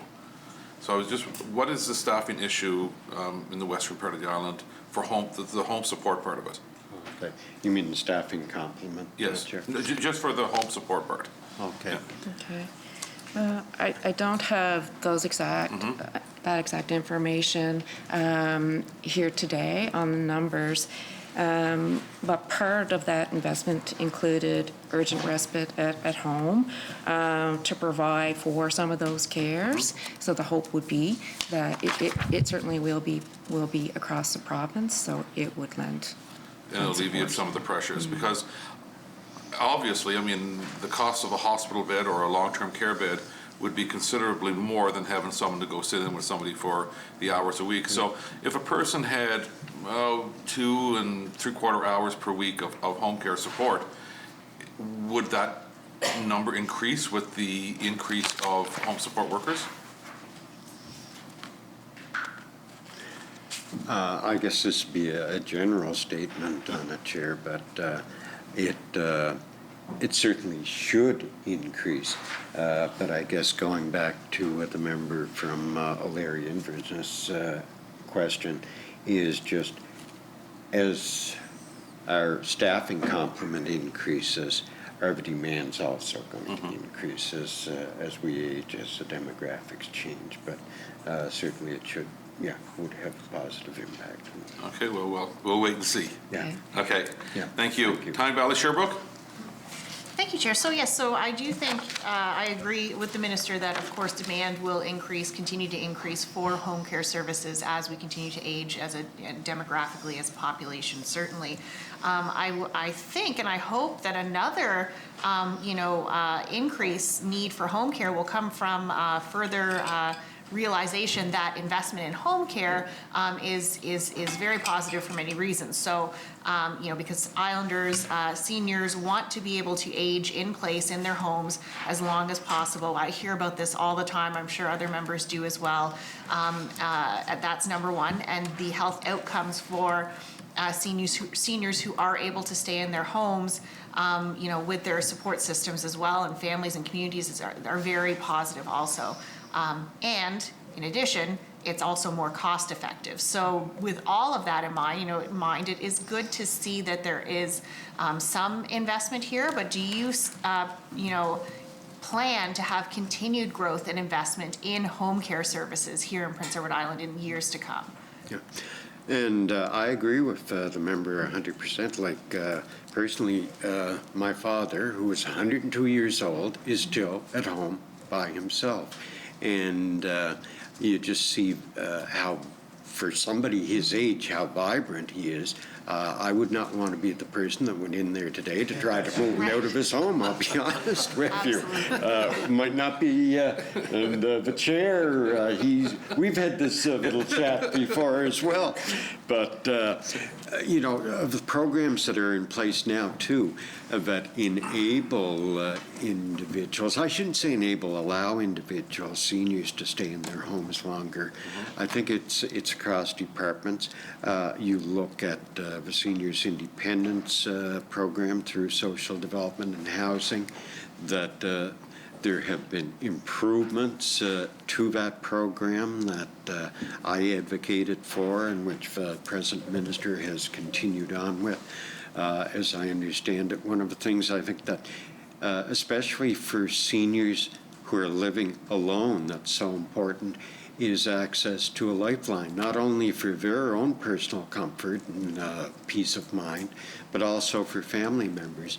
And as I understand it, that is one thing that is, if it hasn't been incorporated, that it is being looked at being incorporated into the Seniors Independence Program. The other is just negotiations that have taken place previously with the federal government with regard to initiatives and funding for home care. But we have to always be taking a look at the home care budget. Is it adequate? How much does it need to be increased by in the staffing complement? Absolutely, and I think that is reflected in this year's budget of the Department of Health, PEI. Tyne Valley Sherbrooke? Yeah, and I think as well, when we're, speaking about home care, the reality is that there's, it's not one size fits all also. And, sometimes it's about, needing, several hours of care a day. But for some, it is, needing support with things like, regular like cleaning around the house, or, different activities that are just hard to do physically. So, it's good to bring up the Seniors Independence Program. Of course, that is in another department, but I hear you on that. But I think also looking at making sure that our home care services reflect that broad range of needs, because sometimes, not being able to, let's say, like be able to bend over to sweep the floors and do those regular pieces that everybody does in their own lives. Not having the supports for those things can be the thing that sort of makes it impossible for someone to stay living independently on their own without support. So just making sure that our home care is wide ranging in what it covers. One last question here around the additional funding for home care. So are these funds targeted to specific areas, like for example to the coach program? Is there a division anyway in how that's broken out?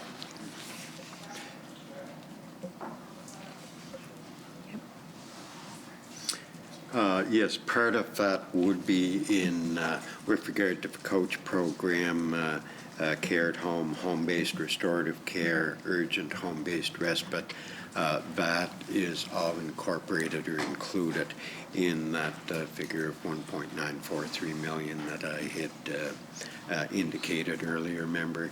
And as part of that $1.943 million includes 18 full-time equivalent positions, but it also includes coach, care at home, some of the other programs expansion there. I don't know, Kelly, if you have anything to... That's excellent. Okay. Yeah. Just one more thing on that, because I believe that, and correct me if I'm wrong, and I do hope I'm wrong, that the coach program is not currently available across the island, right? Or is it? Well, this investment will create 30 new program spaces, and it will add a total of, 30 new spaces. Will that ensure that the coach program is accessible to islanders across the island, the west, the east, and everywhere in between?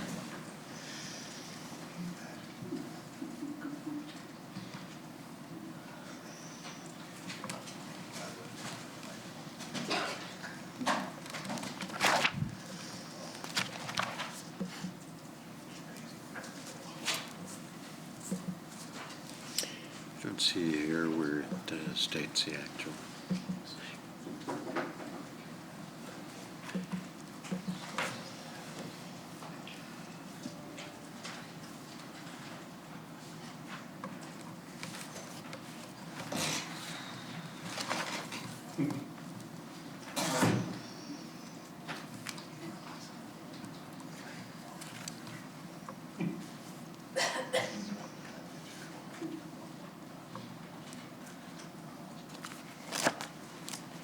I don't see that detail information here, but to provide you with the information that it would be, like I had indicated, 30 new spaces, but we can certainly bring back what that is across the island. Okay, just quickly. Yeah, I think that's a really critical point here, because this is a great program that has really made a huge difference in so many people's lives, and is evidence-based, so it should be accessible across the island. That's all. Thank you, Chair. Thank you. And I might add to just further what I had said earlier, as for clarification or for insurance purposes. I'm hearing from my constituents not about the staff themselves, but it's just about the resources and the need for more, I guess, more employment within that home care program supports. Definitely want to give a shout out to all the staff in home care. They do a tremendous job, and we all appreciate it. My wife is employed with us as an RN, and I want to make sure that I get this enhancer so that when I arrive home tonight, I have a pleasant reception. Thank you. Charlottetown West Royalty. Thank you, Chair. Dementia care, can you explain the new multidisciplinary dementia teams?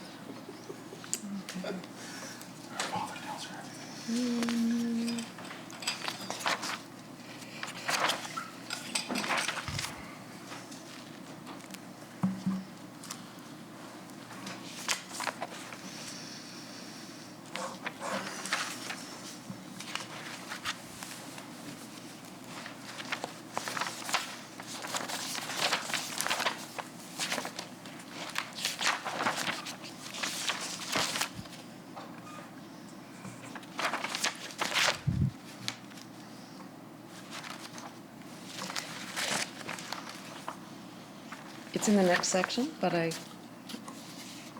Oh, it's in, it's in long-term care? Yeah, if you want to hold your question for that one until we get to that section. Okay. Do you have another question in this section? Is there any information in there, is all the information there about dementia in the next section?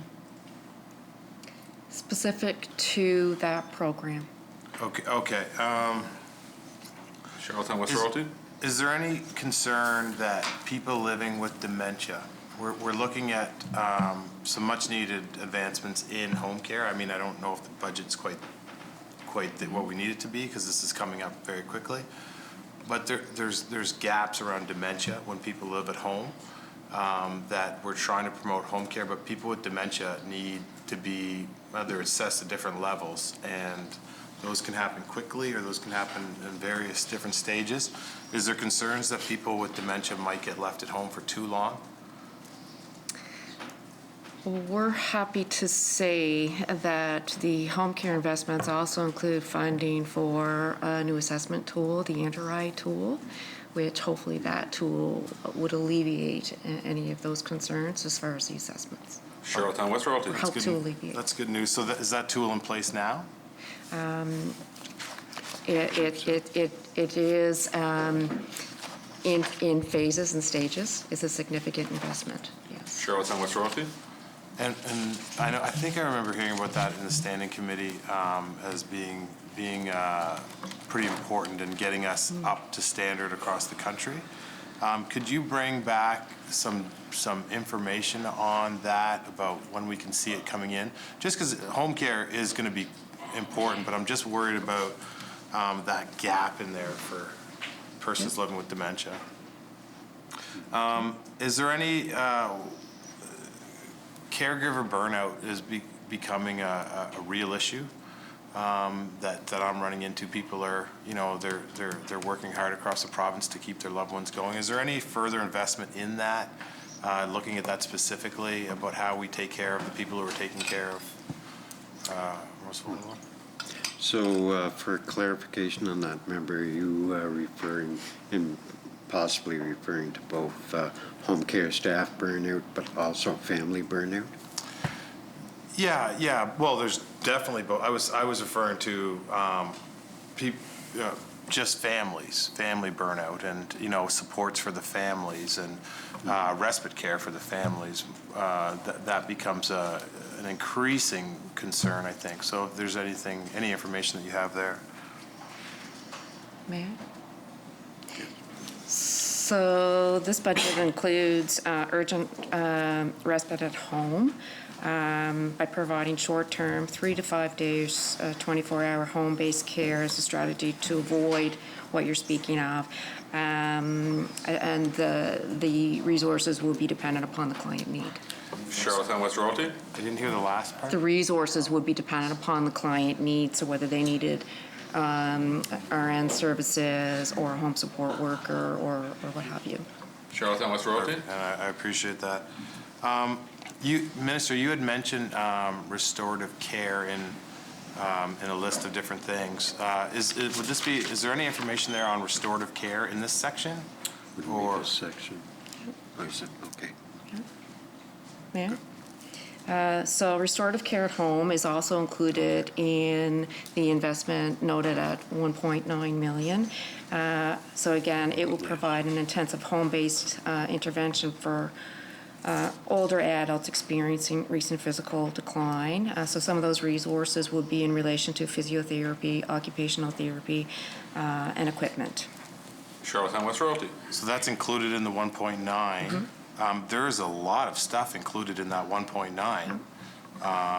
I'm kind of concerned that that is a watered down. Restorative care is, is there any,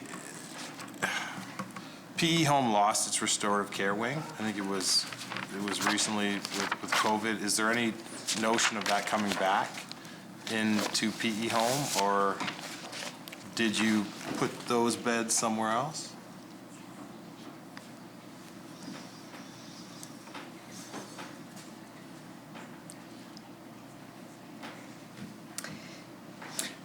So what I can say is that significant planning and discussions will be required to determine how much in-facility respite care would be provided versus a review and a look to see, is it more of restorative care at home, as noted in this investment just discussed. Charlottetown West Royalty. This doesn't sit well with me because the restorative care was provided by the province in provincial, in the provincial facility, and now the stuff in here is talking about restorative care at home. Those are two different things. It seems like, let's just deal with the restorative care issues under the provincial watch. How many beds do we have on restorative care? Are there designated to restorative care in the province of PEI?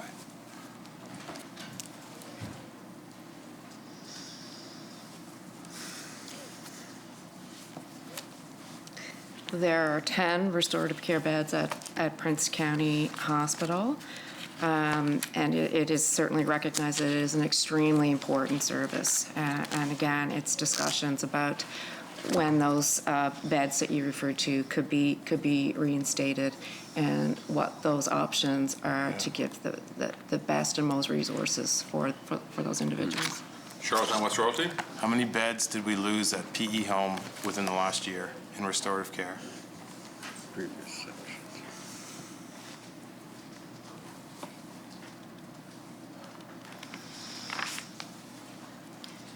To look at that number, I think it's 10. Was I'd have to previous confirm section. that number. Bring that back. Okay, Charlottetown West Royalty. Okay.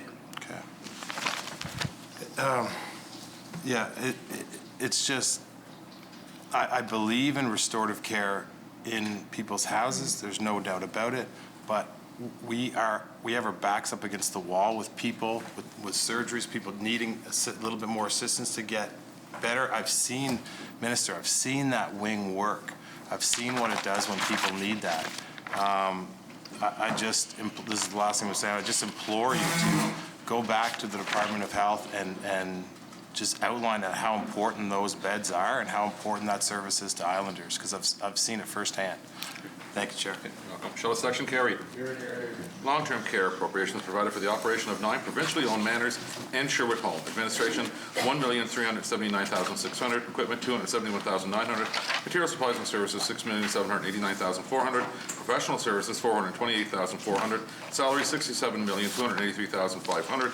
Travel and training, $314,800. Grants, $676,000. Total long-term care, $77,143,600.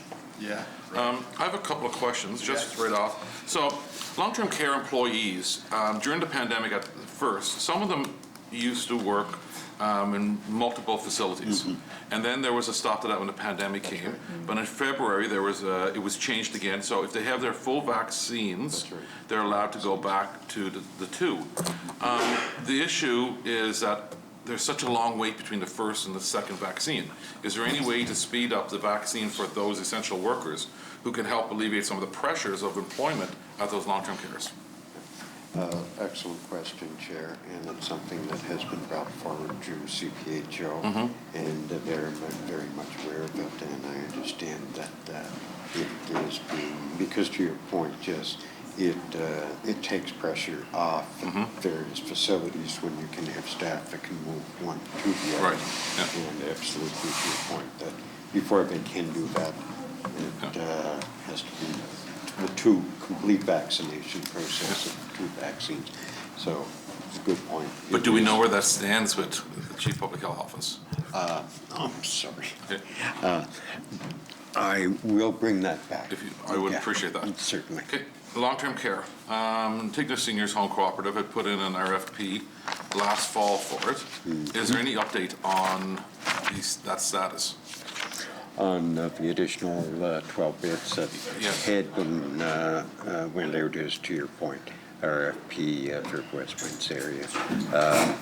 No, I cannot provide anything definite. Do you know when we can expect?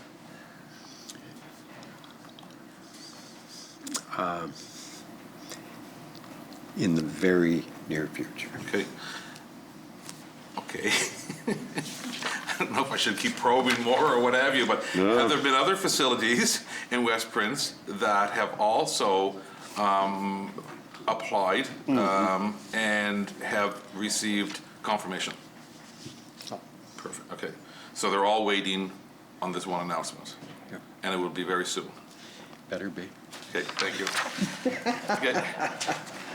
I'm going to take questions on this section. Anyone else? Tyne Valley, Sherbrooke.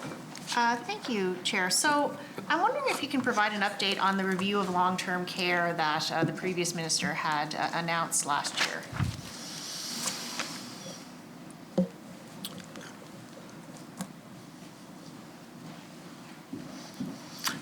Bring information back on that member. Tyne Valley, Sherbrooke? Okay, so, okay, all right. I thought we might hear a bit more on that, but okay, I'll ask some other questions then. So, we talked about restorative care beds. We know that there's an increased need for dementia care beds, that there are many Islanders, we've talked about this, waiting in hospitals to get dementia care beds. I'm wondering, are there any plans for, further investments in our public long-term care system to start to, increase those beds specifically in areas where we desperately need it? Within the long-term care facilities across the province, I know that there are a number of designated dementia care beds. I don't have it right here, but I do believe that.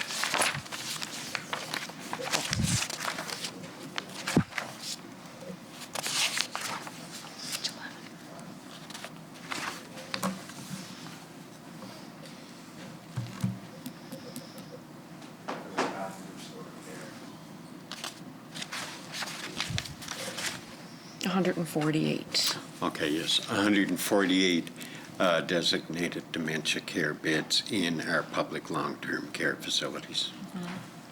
Tyne Valley, Sherbrooke? Yeah, and of course, yet we still do have, Islanders waiting, so it's a growing need, right? So it's, yes, there are beds that are designated for this, but clearly it's insufficient and there needs to be more.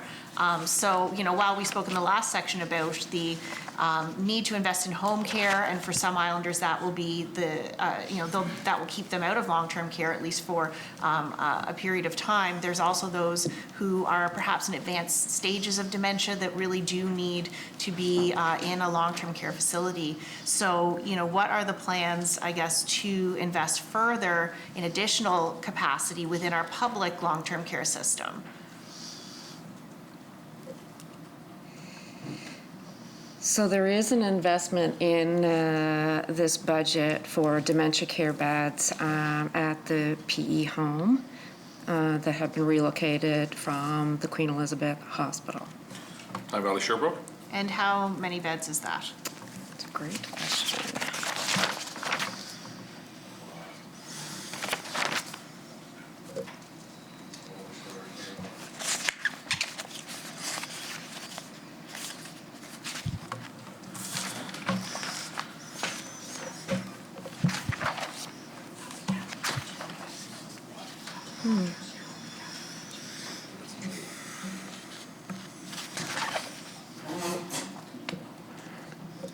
I'll have to bring back the exact number. Tyne Valley, Sherbrooke? Okay, so I just, I think, again, this is an area where we really do need to have a detailed conversation, understanding about where, resources are being targeted. So looking at, dementia care, that's one area that, yes, for long-term care, we do need to invest. And I would say that there needs to be additional investment in our public system. I know in previous budgets, and including the capital budget, there's not been commitment to investments in public long-term care. And I do think that's incredibly important, again, as we continue to see an aging, population who, we want to make sure that those services are there, now and for years to come. So I do want to just touch on the rates in private long-term care homes. Can you just talk a little bit about what the difference is, if there are differences between the rates in public facilities versus private facilities?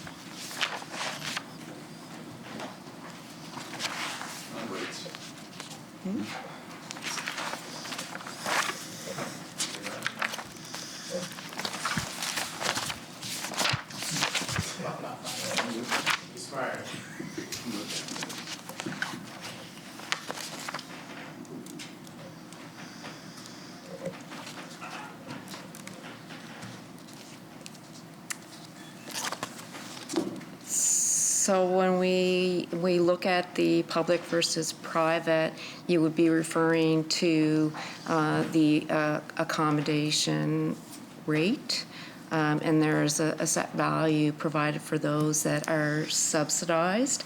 But our private operators have the ability to charge self-pay individuals a rate deemed appropriate by their organization. Valley Sherbrooke?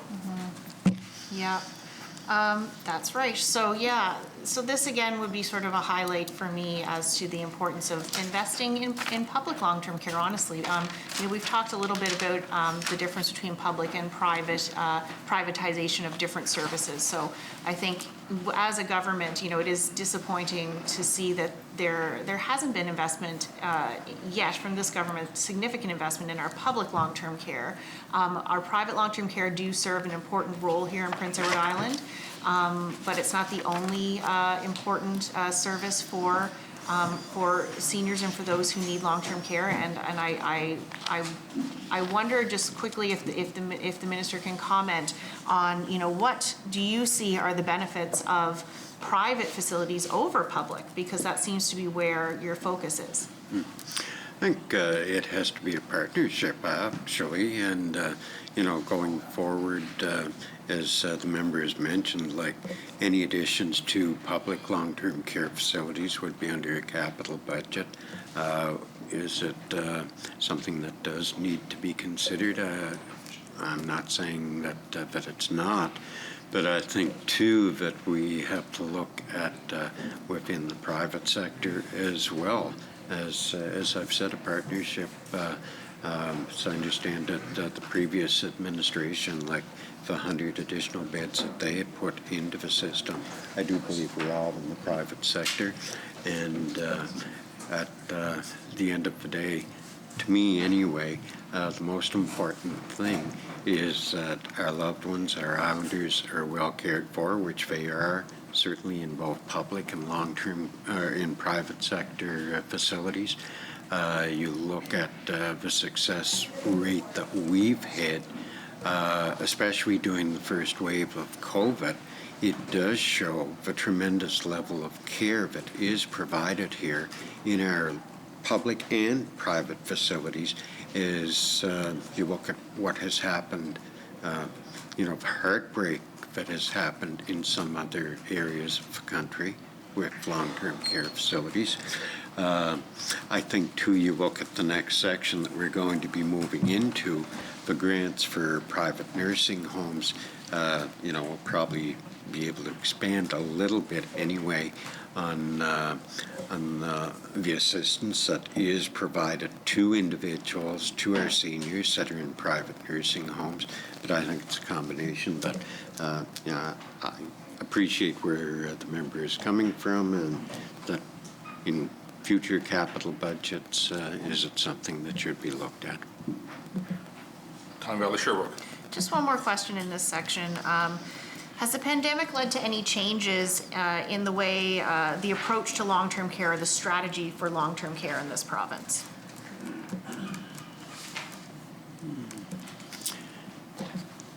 I would have to say that probably that one of the things that, the feedback that I've had, has there been anything official, studies, so on and so forth, not that I'm aware of, but from what I've seen, the feedback that I've received even from members here in the House is probably one of the most important things that previously that we took for granted was that social interaction, that social aspect. And with seniors that are in long-term care facilities, anybody that's a long-term care facility, but just, and not being able to have their loved ones, family members, drop in and actually be right with them. Now, we have came, certainly in substantial ways over the last few months with vaccination of residents in long-term care facilities and family members as well. But to me, that's one of the things I think going forward that we have to recognize is just, are there ways, if we get into this type of situation again, that that we can improve upon that social interaction. I think back partnership that was between the Community Foundation of PEI tablets for seniors, but just those types of things. From a safety aspect of it, I think that the record here speaks for itself. Time Valley Sherbrooke. Yeah, thank you, Sharon. And I'll just wrap up in this section with just saying that, looking at what has been learned during COVID, that perhaps might be part of the long-term care review that should have already been complete, I would think. So I do look forward to getting some information back on that. That's all. Thank you. You're welcome. Charlottetown Brighton. Thank you, Chair. I was trying to figure out for long-term care that's public and the fall-on section that's private, approximately how many beds are involved in each? I guess I'm looking at a cost per bed per year or cost per bed per day, whatever number you have handy for those two sections.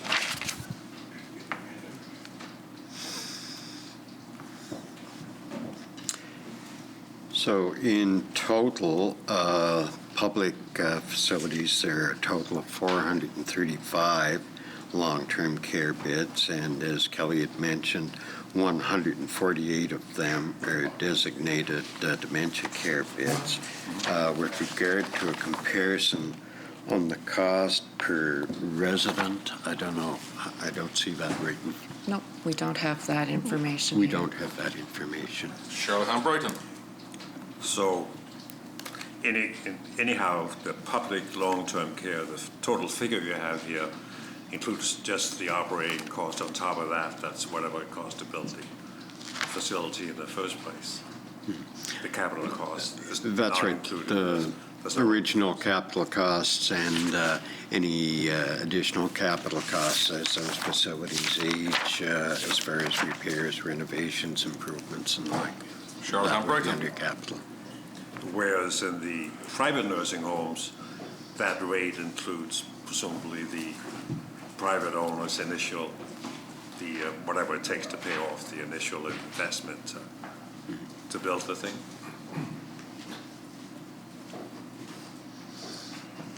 In other words, you don't provide grants for buildings. You only provide grants for. So what I'm saying is the private cost is inclusive of both capital cost and operating cost. Okay, thank you. You're welcome. Michele, section carry. Charlottetown West Royalty.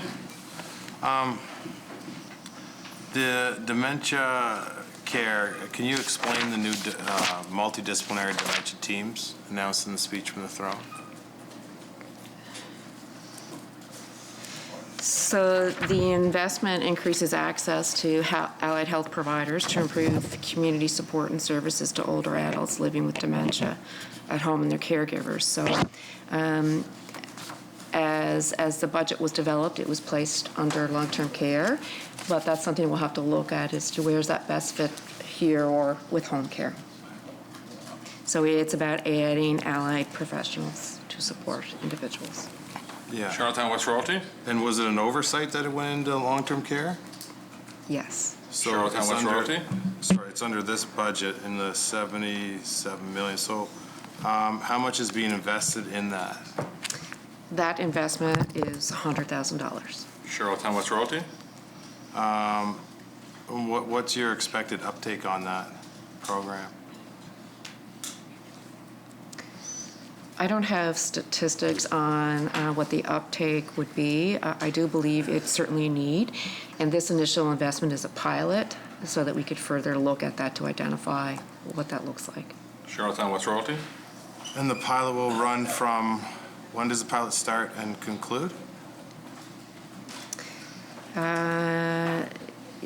With the implementation of this investment, the plan was for a total investment of, or an initial thought of additional funding for next year, which of course we would have to have approved. So it's something looked at as not just this initial, but knowing up front that probably would be needing more.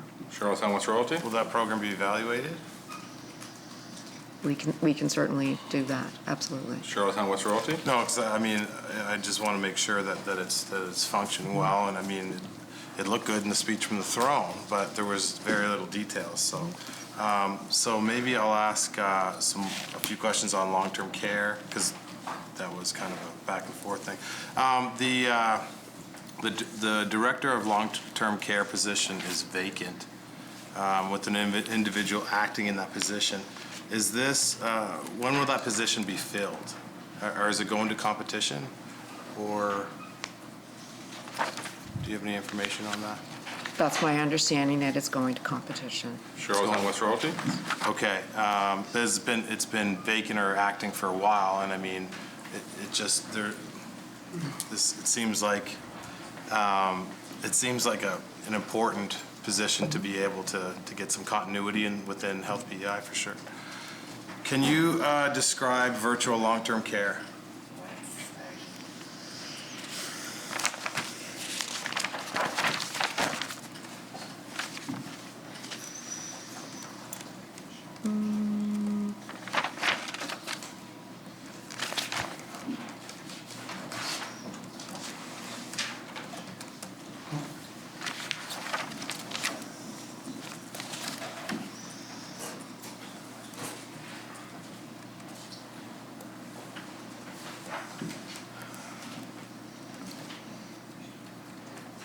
Can I ask where you're seeing that?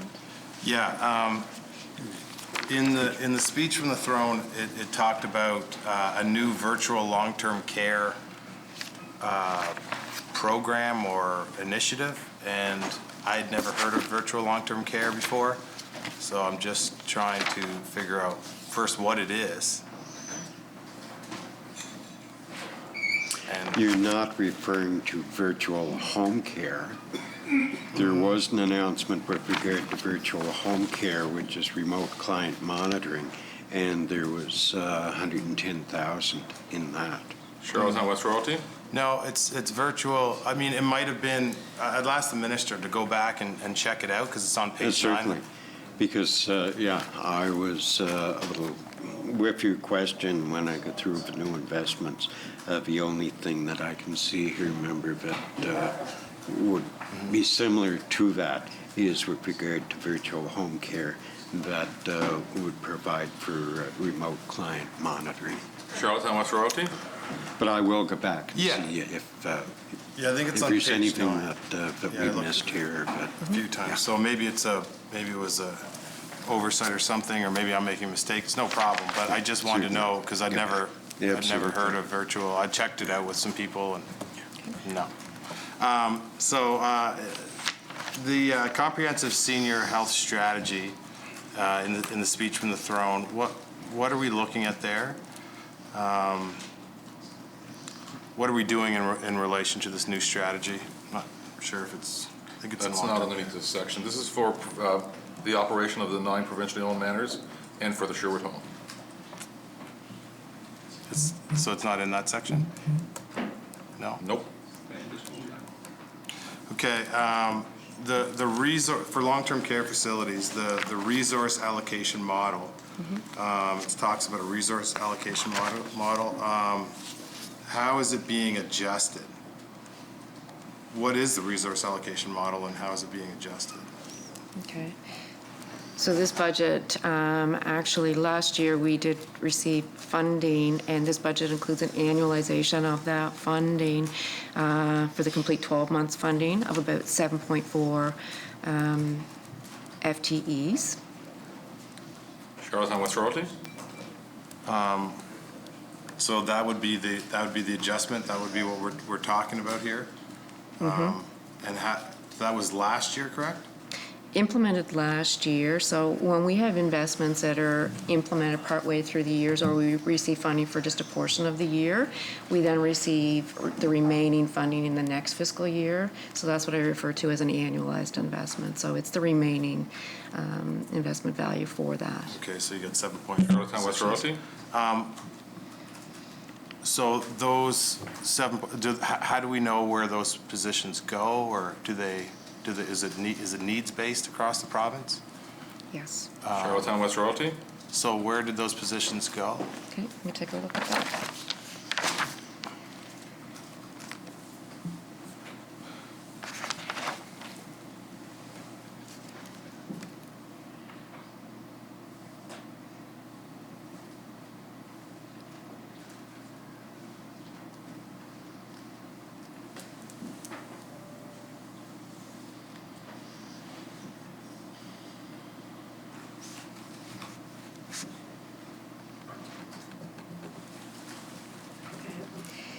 In my notes, I don't have the information on exactly what facility it would be, but it does speak to them being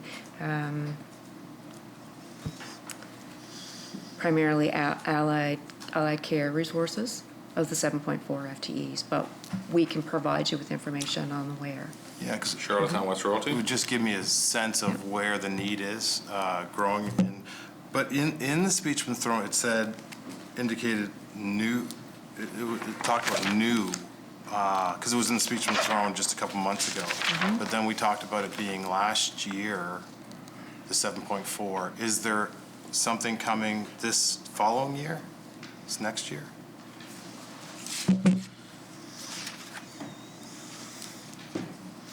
Because if those were already done and the speech from the throne came in, and then we're talking about a new model.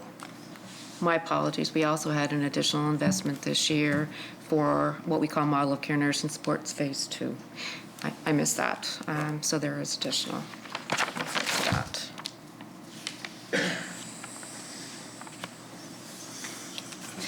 So that was to enhance evening shifts.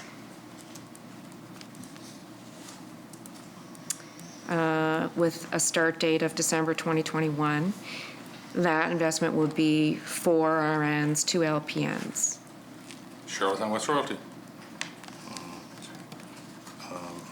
So those positions, those 6 positions already started? No, not as of yet. Not until December 2021. Oh, Charlottetown West Royalty? sorry, yeah. And we don't know whether they're being relocated to... No, but we can take that back. Yeah. Charlottetown West Royalty? Yeah, okay. That's it for me for now, Chair. So this section carry? Grants to private nursing homes. Appropriations provided for payments made to private nursing homes for healthcare services provided to all residents and for accommodation subsidies for residents who qualify. Grants, private nursing home grants, $35,345,700. Total grants to private nursing homes, $35,345,700. Leader of the third party?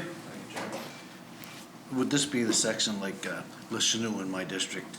Unfortunately, they had a fire, but they had a new addition on for 12 long-term care beds, which they can't because of the fire and because of staffing shortages. So is that money still there in the event everything works in that few months coming for those beds? Yes. Okay.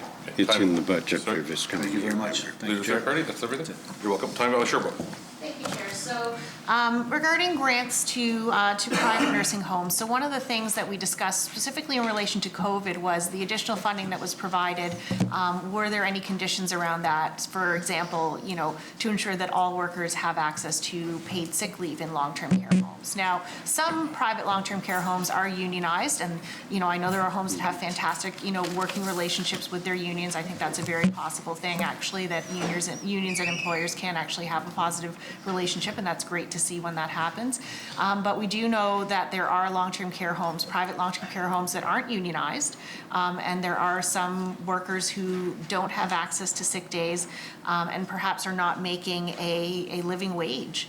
So has there ever been consideration of a condition being put in place or conditions for grants to private long-term care homes that they do things like, provide all workers with a living wage and with access to paid sick days?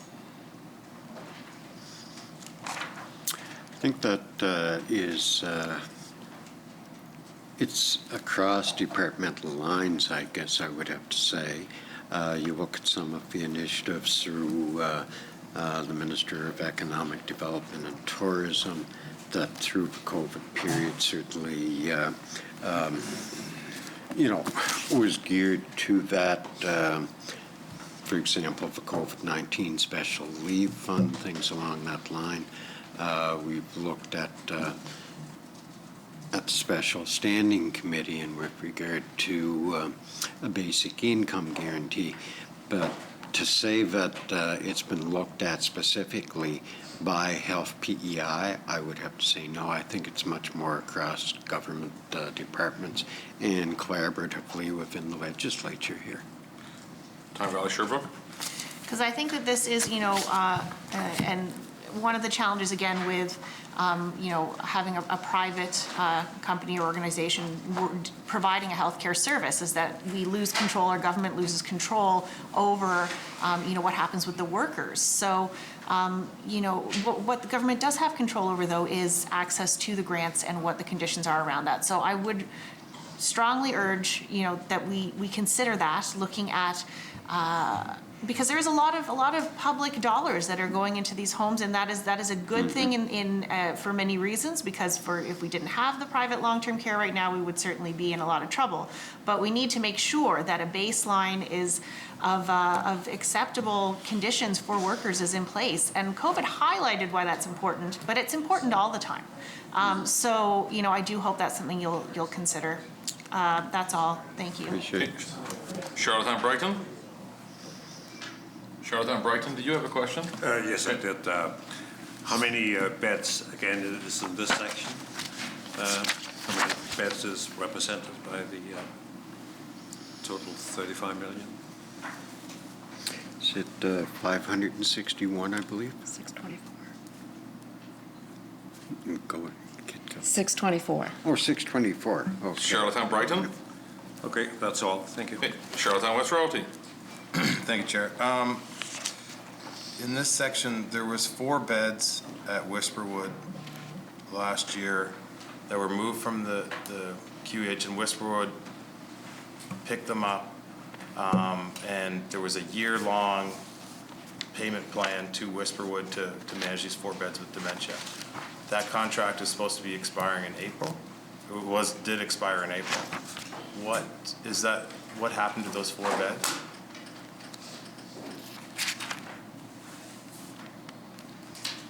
Are they still ongoing? Is the province still? That is my understanding, but I can confirm that and bring it back. Charlottetown West Royalty. So, yeah, can you bring that back and maybe bring back the contract too as well? Because I understood that we never really got full answers and timelines and stuff, and I would like to find out. And how much did the province invest recently in Garden Home? The Garden Home had an additional 11 beds for dementia. They made renovations to that to provide further beds. Could you bring me back I'm asking for you to bring me back. Can you just tell me what the provincial's financial contribution was to that? I'm not 100% sure if those are additional beds. I believe those were existing beds. So I'll have to get that clarity. Charlottetown West Royalty? I know there were some renovations, which is good. Like when dementia patients go into different facilities, they need that support, and there was some construction done. So maybe just bring back the contract with the provincial government's side of the support for that. That's it for me, Chair. Okay, shall the section carry? Carry. Total community health and seniors care, $183,975,600. Shall it carry? Carry. We're just going to take a 2-minute break.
Okay, we're back in on page 107, Mental Health and Addiction Services, Acute Mental Health. Appropriations provided for the delivery and specialized acute and long-term treatment and rehabilitative psychiatric services, primarily at Hillsborough Hospital to islanders who have serious and persistent mental illness and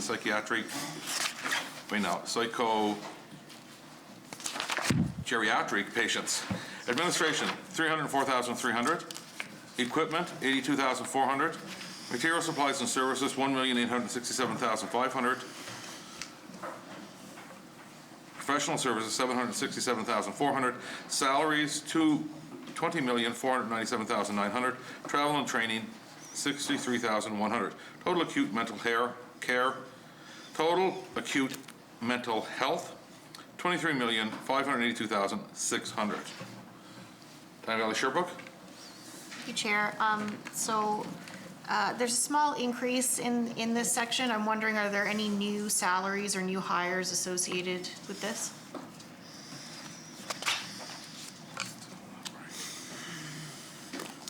Yes, there are. So when you look at that salaries, part of that increase relates to collective agreements, the LPN reclassification, and the investments is an investment in the acute inpatient psychiatric care, the emergency department, and the child and youth. Tyne Valley Sherbrooke. Okay, and I probably already, well, I'm pretty sure I do know the answer to this, but we'll ask anyway. So any investment in reinstating the psychiatric urgent care clinics?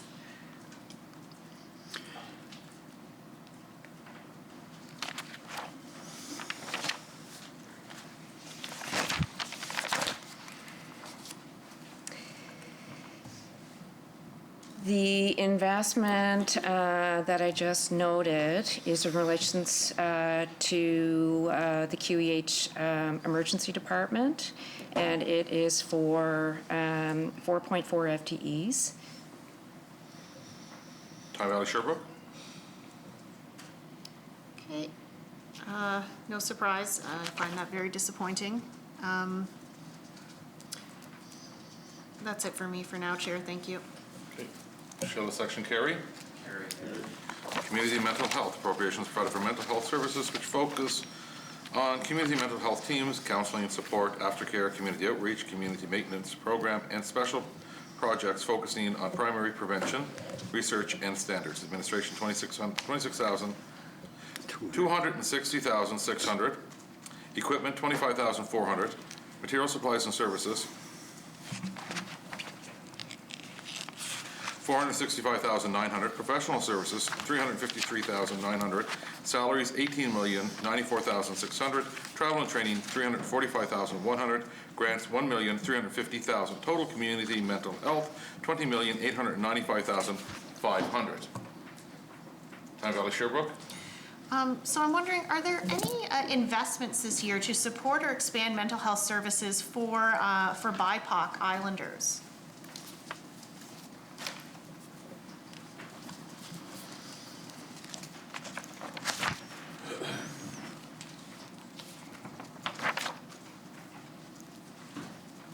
So when we look at this section, when we look at the investments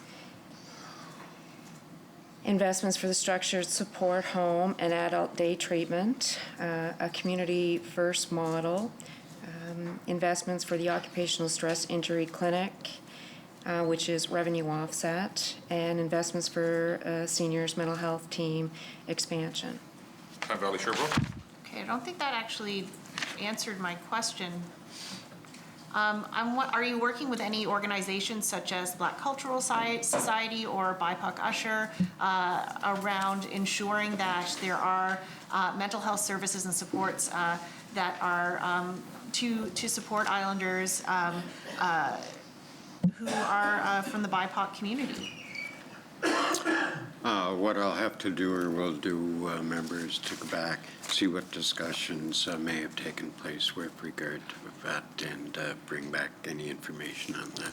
Tyne Valley Sherbrooke. Yeah, no, I'd definitely be interested to know that. I mean, I know that there are some community mental health support specifically for Indigenous Islanders, and I wonder about, Islanders, Black Islanders or Islanders of color, if we do offer supports for those Islanders as well. So I know that there are new buildings for the mental health campus that will be that are underway. When those buildings are built, they will need to be staffed. So can you talk a little bit about that? One of the investments noted for the structured support home would specifically be for that anticipation of the completion of that building. Tyne Valley Sherbrooke. And when are you expecting that building to be complete? Is that Lacey Hughes?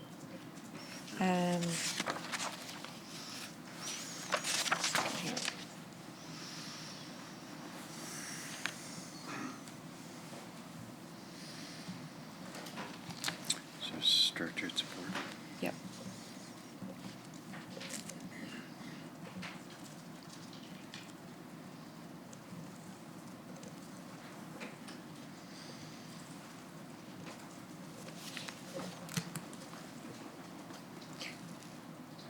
So that's in relation to the structured housing, which will include 8 short-term residential beds as well as a 12-day treatment program. As far as the actual date it will be open, I'm just reading through my notes to get a date.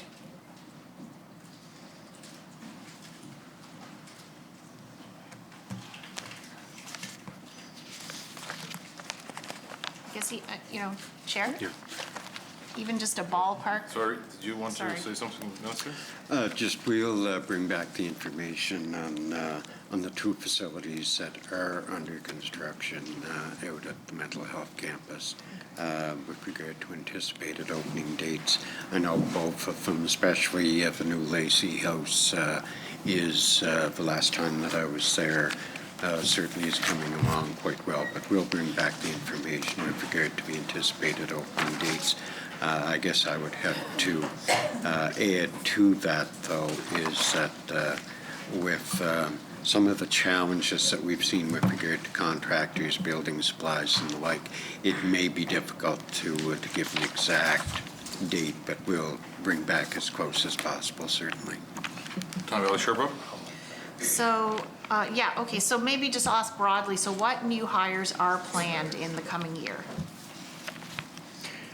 So what I have here, and correct me, Kelly, if I'm structured support home, 12.3 full-time equivalents, which includes 4.2 LPNs, 2.8 RCWs, 2.1 full-time equivalent occupational therapy, 3.2 full-time support staff, and then that's in the structured support home. In the adult day treatment, 5 FTEs, including 1 FTE psychologist, 1 FTE RN, 2 social worker, and 1 clerk. Time Valley Sherbrooke? And has the process started to recruit these staff? Because that's a lot of staff, and it's great, absolutely, Yeah. but because we're already struggling in so many areas, just wondering if you've started that.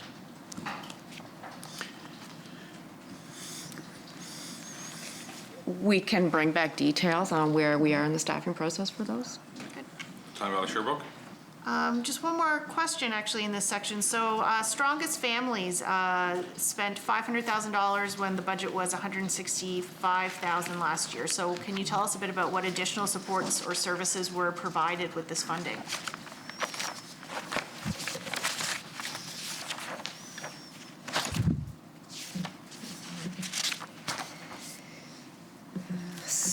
So I will mention that with regards to the Strongest Families, often it is in relation to consideration of vacant positions that we may have. The new piece that was added was the Adult Anxiety or ICAN program, which served about 185 Islanders. And let me see, and 218 new referrals in 2021. That was as of December 2020. Time Valley Sherbrooke? Okay, and has there been any ongoing evaluation of this, the ICAN program? I don't have that information before me, but we can certainly ask that question and provide that information. Time Valley Sherbrooke? That's all for me, Chair. Thank you. Cornwall Meadowbank? I'm just curious on community mental health. What relation does community mental health have to the community mental health, or the health hubs or health home hubs that your guys are creating? Okay, you're referring to like the medical homes, medical neighborhoods, remember? As certainly as I understand it, that it will be integrating these like I think of the western part, for if I can use that as an example, that mental health, community mental health and addictions will be incorporated into that those medical homes, so that it'll be broader, it'll be a more collaborative working relationship. Cornwall Meadowbank? So would that monies, I guess, the funding, would that be in this section? It would be, yes. Cornwall Meadowbank? So so research and development, you talk about research and standards, R&D. Where is that, or where would that be in here? Because I guess the question, I'll be blunt, is professional services, where I would assume most of that would come from, has seen a decrease of 750, $750,000. So I just kind of wondering what, if I'm reading that right, I'm missing something. Okay. Professional contract services had a slight increase, but you can see a forecasted increase over the 2021 budget. Cornwall Meadowbank. Okay. No, that's fine, Chair, thank you. Charlottetown West Royalty. Thank you, Chair. With community mental health, during the pandemic, a lot of things were closed down and access was changed. Did you evaluate has there been any evaluation what has happened to the numbers as we move along during this pandemic? Are we evaluating how this pandemic is affecting our mental health as a community by the province at all? Just wondering if you could provide a little bit clarity with regard when you say the numbers, just specifically to like client inquiries, calls into, for example, 811, 211. Is that what you're referring to, members? Charlottetown West Royalty. You could take a multiple. And that's what I'm wondering. Okay, if there's anything I guess that would be a general question, but I mean, you take like the walk-in clinics at McGill. Does the province have data? Are they been receiving data? Are numbers up now? Like, where are we in terms of our uptake? What?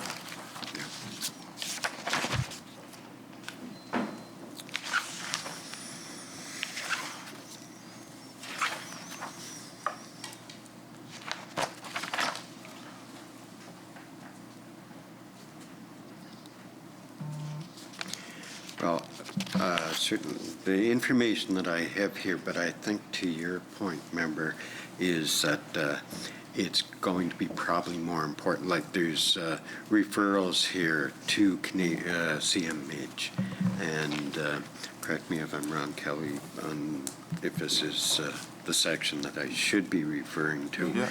But it has ranged from back in 2011, 5,382.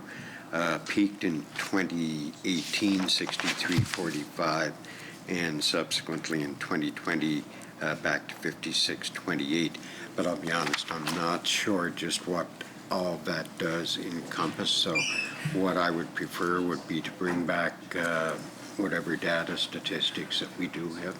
Charlottetown West Royalty. Yeah, and that's really helpful, Minister. And I guess we all hear about it in our communities, and just wondering if the data and evaluations, like this year, is going to be like no other, and let's hope.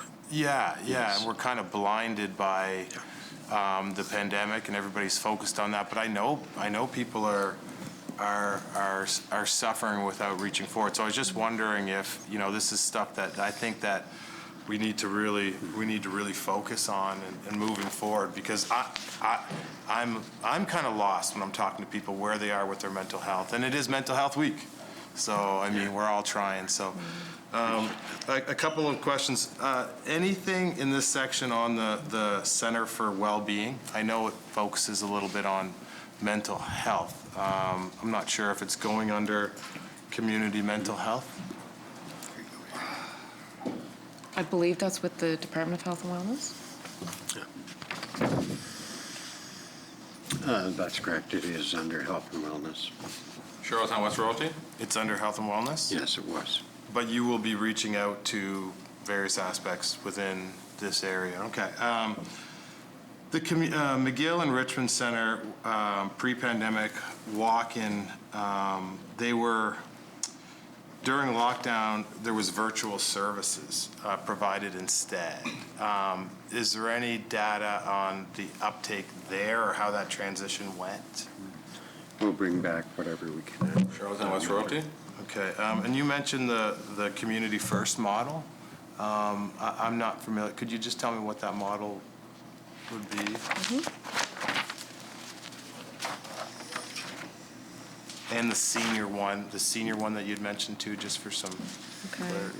So the Community First is just accelerating the Community First model by focusing on early intervention and healthy maintenance through community aspect, okay? So very broad, and I know there's just early discussions at this point now of what those investments could be. So it's not it's in the planning process. But there will be consideration of social workers for group planning for Charlottetown, Summerside, and Montague, supports for walk-in clinic and staff intake, outreach staff, and some nursing just at a high level, but that planning is underway right now. Charlottetown West Royalty? And how would, I guess I wanted to ask, how would that differ from the Center for Wellbeing as described before? It seemed like a very similar kind of thing, but I guess I can't because it's not in this section. So anyway, so the senior program that you mentioned, just can I get a description of that right at the end? Okay, so that's an existing program. So the investments would be for 1 additional FTERN, 2 FTERCWs, and administrative support. Charlottetown West Royalty? Okay, and then the last question I have is the material supplies and services was up quite a bit in that section. Could you just tell me what additional resources you're putting in there? That is primarily in the Community First model. Charlottetown West Royalty? Oh, so that Community First model is going to start in the future. It's just brand new for this budget. The Community First, those initiatives. So this would be what I would consider non-compensation or supply and support costs for that program. Charlottetown West Royalty? When should we anticipate that program's going to begin? I don't have an exact date. They're just really looking at what that plan is, but we can bring that back. Okay. Charlottetown West Royalty? And that investment would have been how much initially?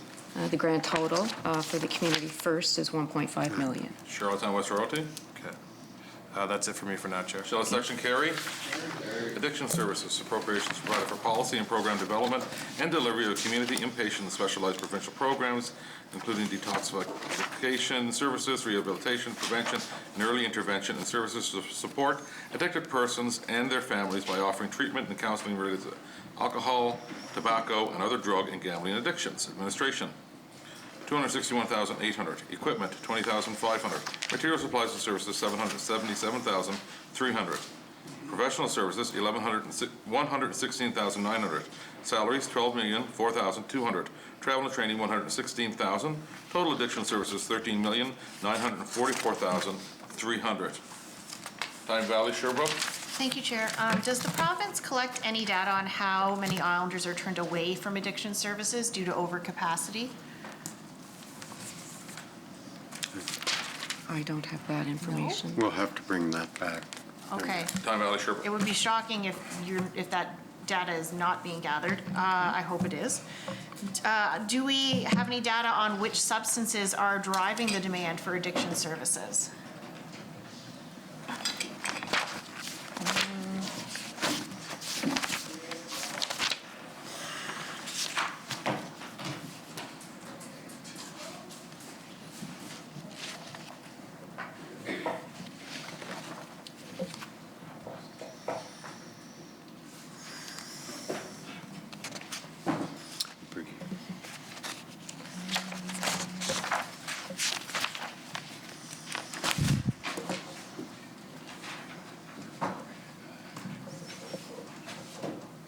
I do not have that data here.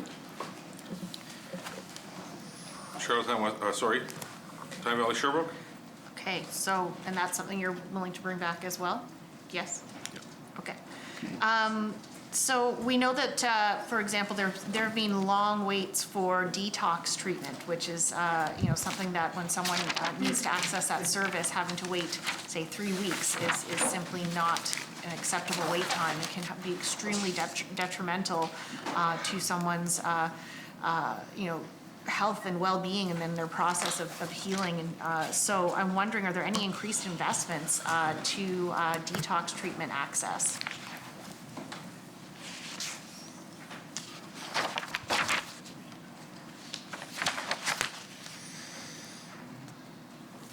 Well, I guess one thing I would point out here is with regard to Lacey House, the operational cost, and as you're aware of that, is going from an additional 6 beds, so it's going from 6 beds to 12 beds, so that there is an additional $268,000 for the operational costs of Lacey House. Certainly would anticipate that when Lacey House is up and operational, that it will have an impact or taking the demands or the stress off of Mount Herbert to a certain extent. And like I say, $268,000. The total investment over 2 years with regard to Lacey House is $684,000, which over that 2-year period means an increase of 6.5 full-time equivalent positions. Tyne Valley Sherbrooke. So it is certainly good to hear increased investment in Lacey House. Are there any other increased investments, such as detox treatment, perhaps in the east and the west of the island? Is another something that has been brought up before, that having access in other areas of the island would be a great help for many people? Well, I think when we move, as we move towards our medical homes and the integration of mental health and addictions into them, it does obviously become much more of a collaborative approach in dealing with mental health and addictions in conjunction with nurse practitioners and physicians. As far as actual capital project, if that is what the member is referring to or thinking about with regard to any type of housing, there's nothing in the works right now. Tyne Valley Sherbrooke. But again, that would be capital. One of the things that I hear about quite a bit is the challenges in navigating between services within addiction services and mental health. So can you tell me a bit, I believe we discussed an addictions navigator. Can you tell me about that? Is that something that is moving forward? And how is that going?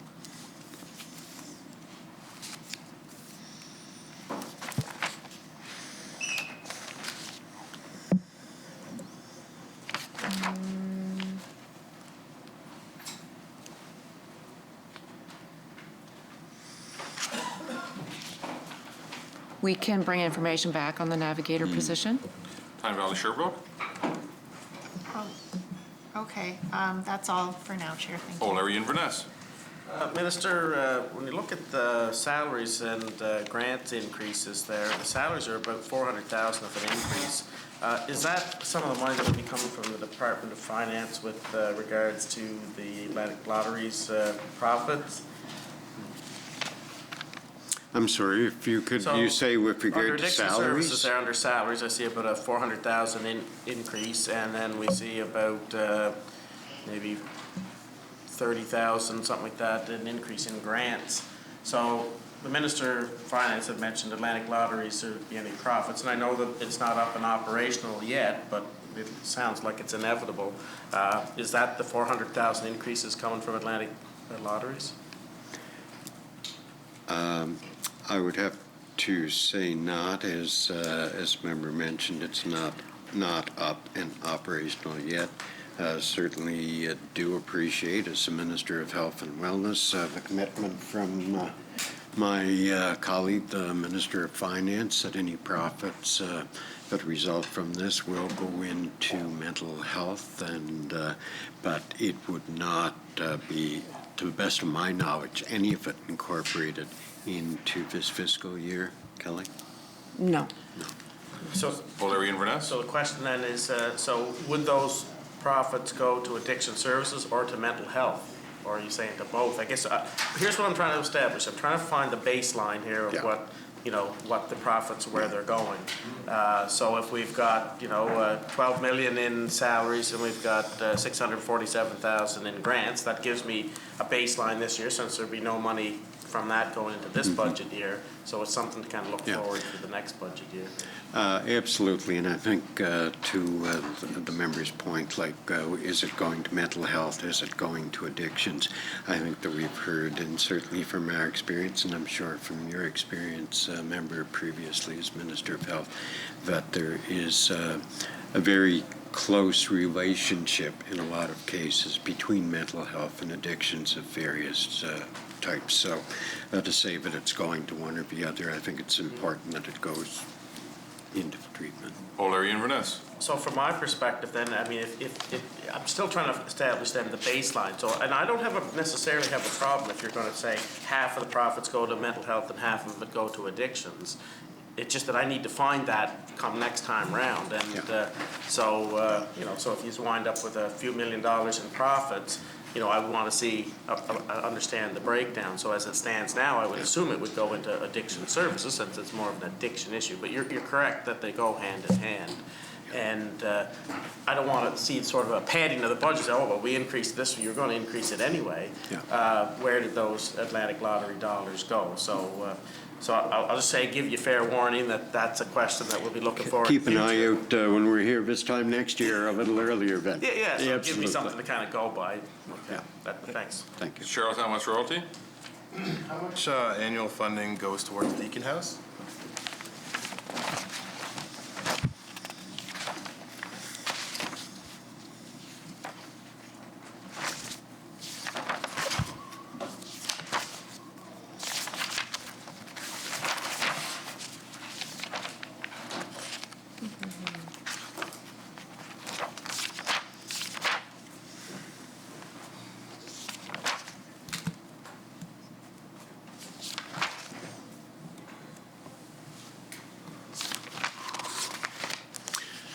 We'll bring back the breakdown on that, member. Charlottetown West Royalty. What is the utilization numbers of Deacon House? What's the capacity and how many people stay per night per average? For Deacon House? Yeah. Okay, in 2020, 2021, and this is total days over the year, was 1,115. 4,000? 1,115. Really not a tremendous variation over the last several years. For whatever reason, back in 2015-16, it was down to 815. But for the majority of other years, it actually in 2020, 2021, it had dropped a fair bit from the previous 2 years, which were both in the range of 1,400 to 1,500. Charlottetown West Royalty. Minister, is there plans to close Deacon House? I think we've had this discussion, or we have had this discussion before. I wouldn't say that there's a plan to close Deacon House. I feel that we have to look, though, as, we have the mental health campus and the campus. We have to look at, are there alternatives there? I think one of the things, too, is with regard to social development and housing, just how we can work together. It does provide a service. Is it antiquated? Yeah. Charlottetown West Royalty. You mentioned the Minister of Social Development and Housing. Have you guys been in talks around Deacon House? Yes, we have. Charlottetown West Royalty.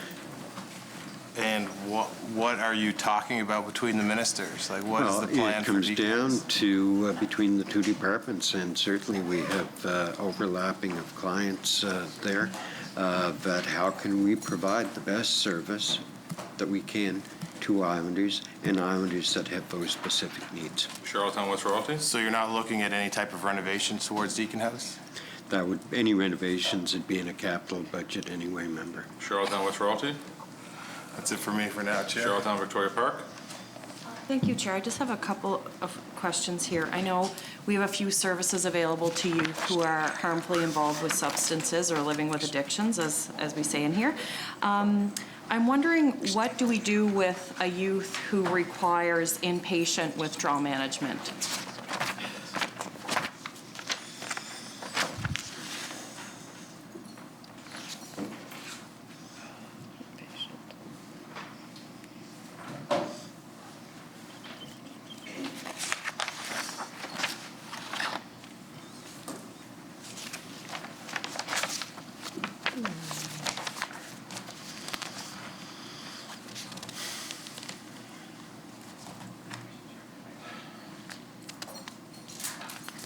The hour has been called. Extend the hour.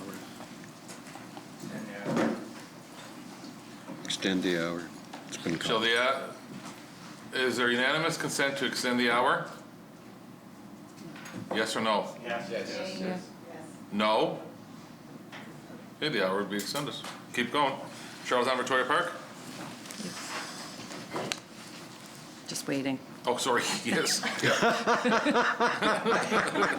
They were hoping you would forget.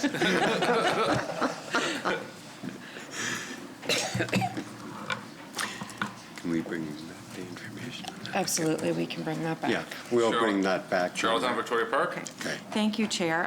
One of the things when I worked at the Mount Herbert Addiction Facility was shocking to me was the lack of continuity of care between services. You know, we would be standing at the door waving goodbye to someone leaving the transition unit, not knowing that they had a place to live that night.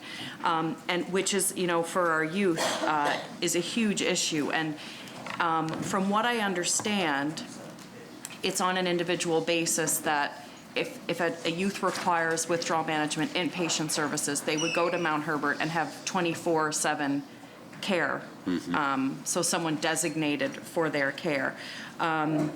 And this is challenging to accommodate and is also a huge barrier for the youth to receive other services, whether that's going into strength program where they need to have this program. So it's not timely or effective care. So I am going to throw that at you and follow up at some point. Sure. Thank you, Chair. Okay, shall a section carry? Carry. Total mental health and addiction services, $58,422,400. Shall it carry? Professional practice and chief nursing office.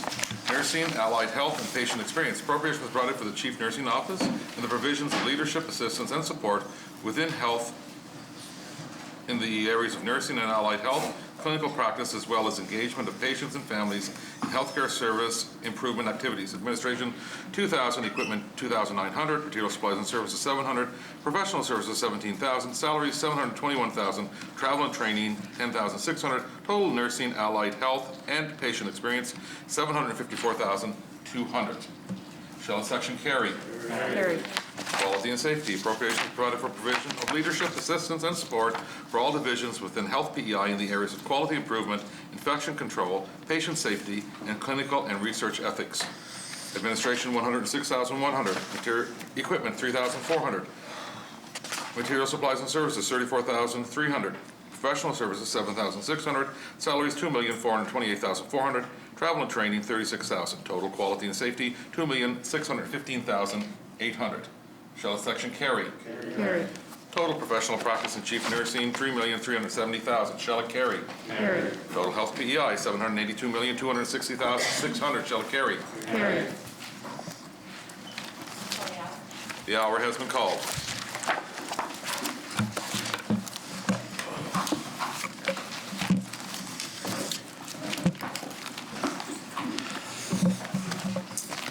Mr. Chair, I move that the Speaker take the chair and the chair report progress and take leave to the game. Shall it carry? Carry. I'm used to cutting you off.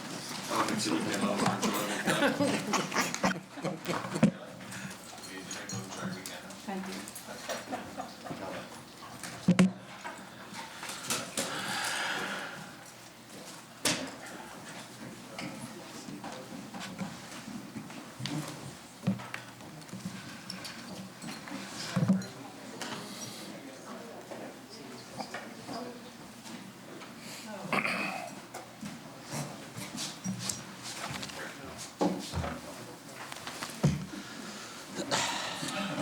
Mr. Speaker, as Chair of the Committee of the whole House, have it under consideration the grant of supply to Her Majesty. I beg leave to report the committee has made some progress and begs leave to sit again.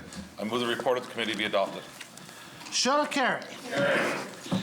The honourable member from Morel, Donna, and the Government House Leader. Thank you, Mr. Speaker. Mr. Speaker, I'm going to seek unanimous consent to move the following motion, which would allow the House to sit next week on a designated planning week. So I move, seconded by the member from Montague-Cumere, that this House adjourn until Tuesday, May 11th at 1:00 p.m. Honourable members, does he have unanimous consent? Yes. Honourable member, you have unanimous consent. So I'll move again, seconded by the member from Montague-Kimmerer, that this House adjourn until Tuesday, May 11th at 1 p.m. Shall I carry? Carry.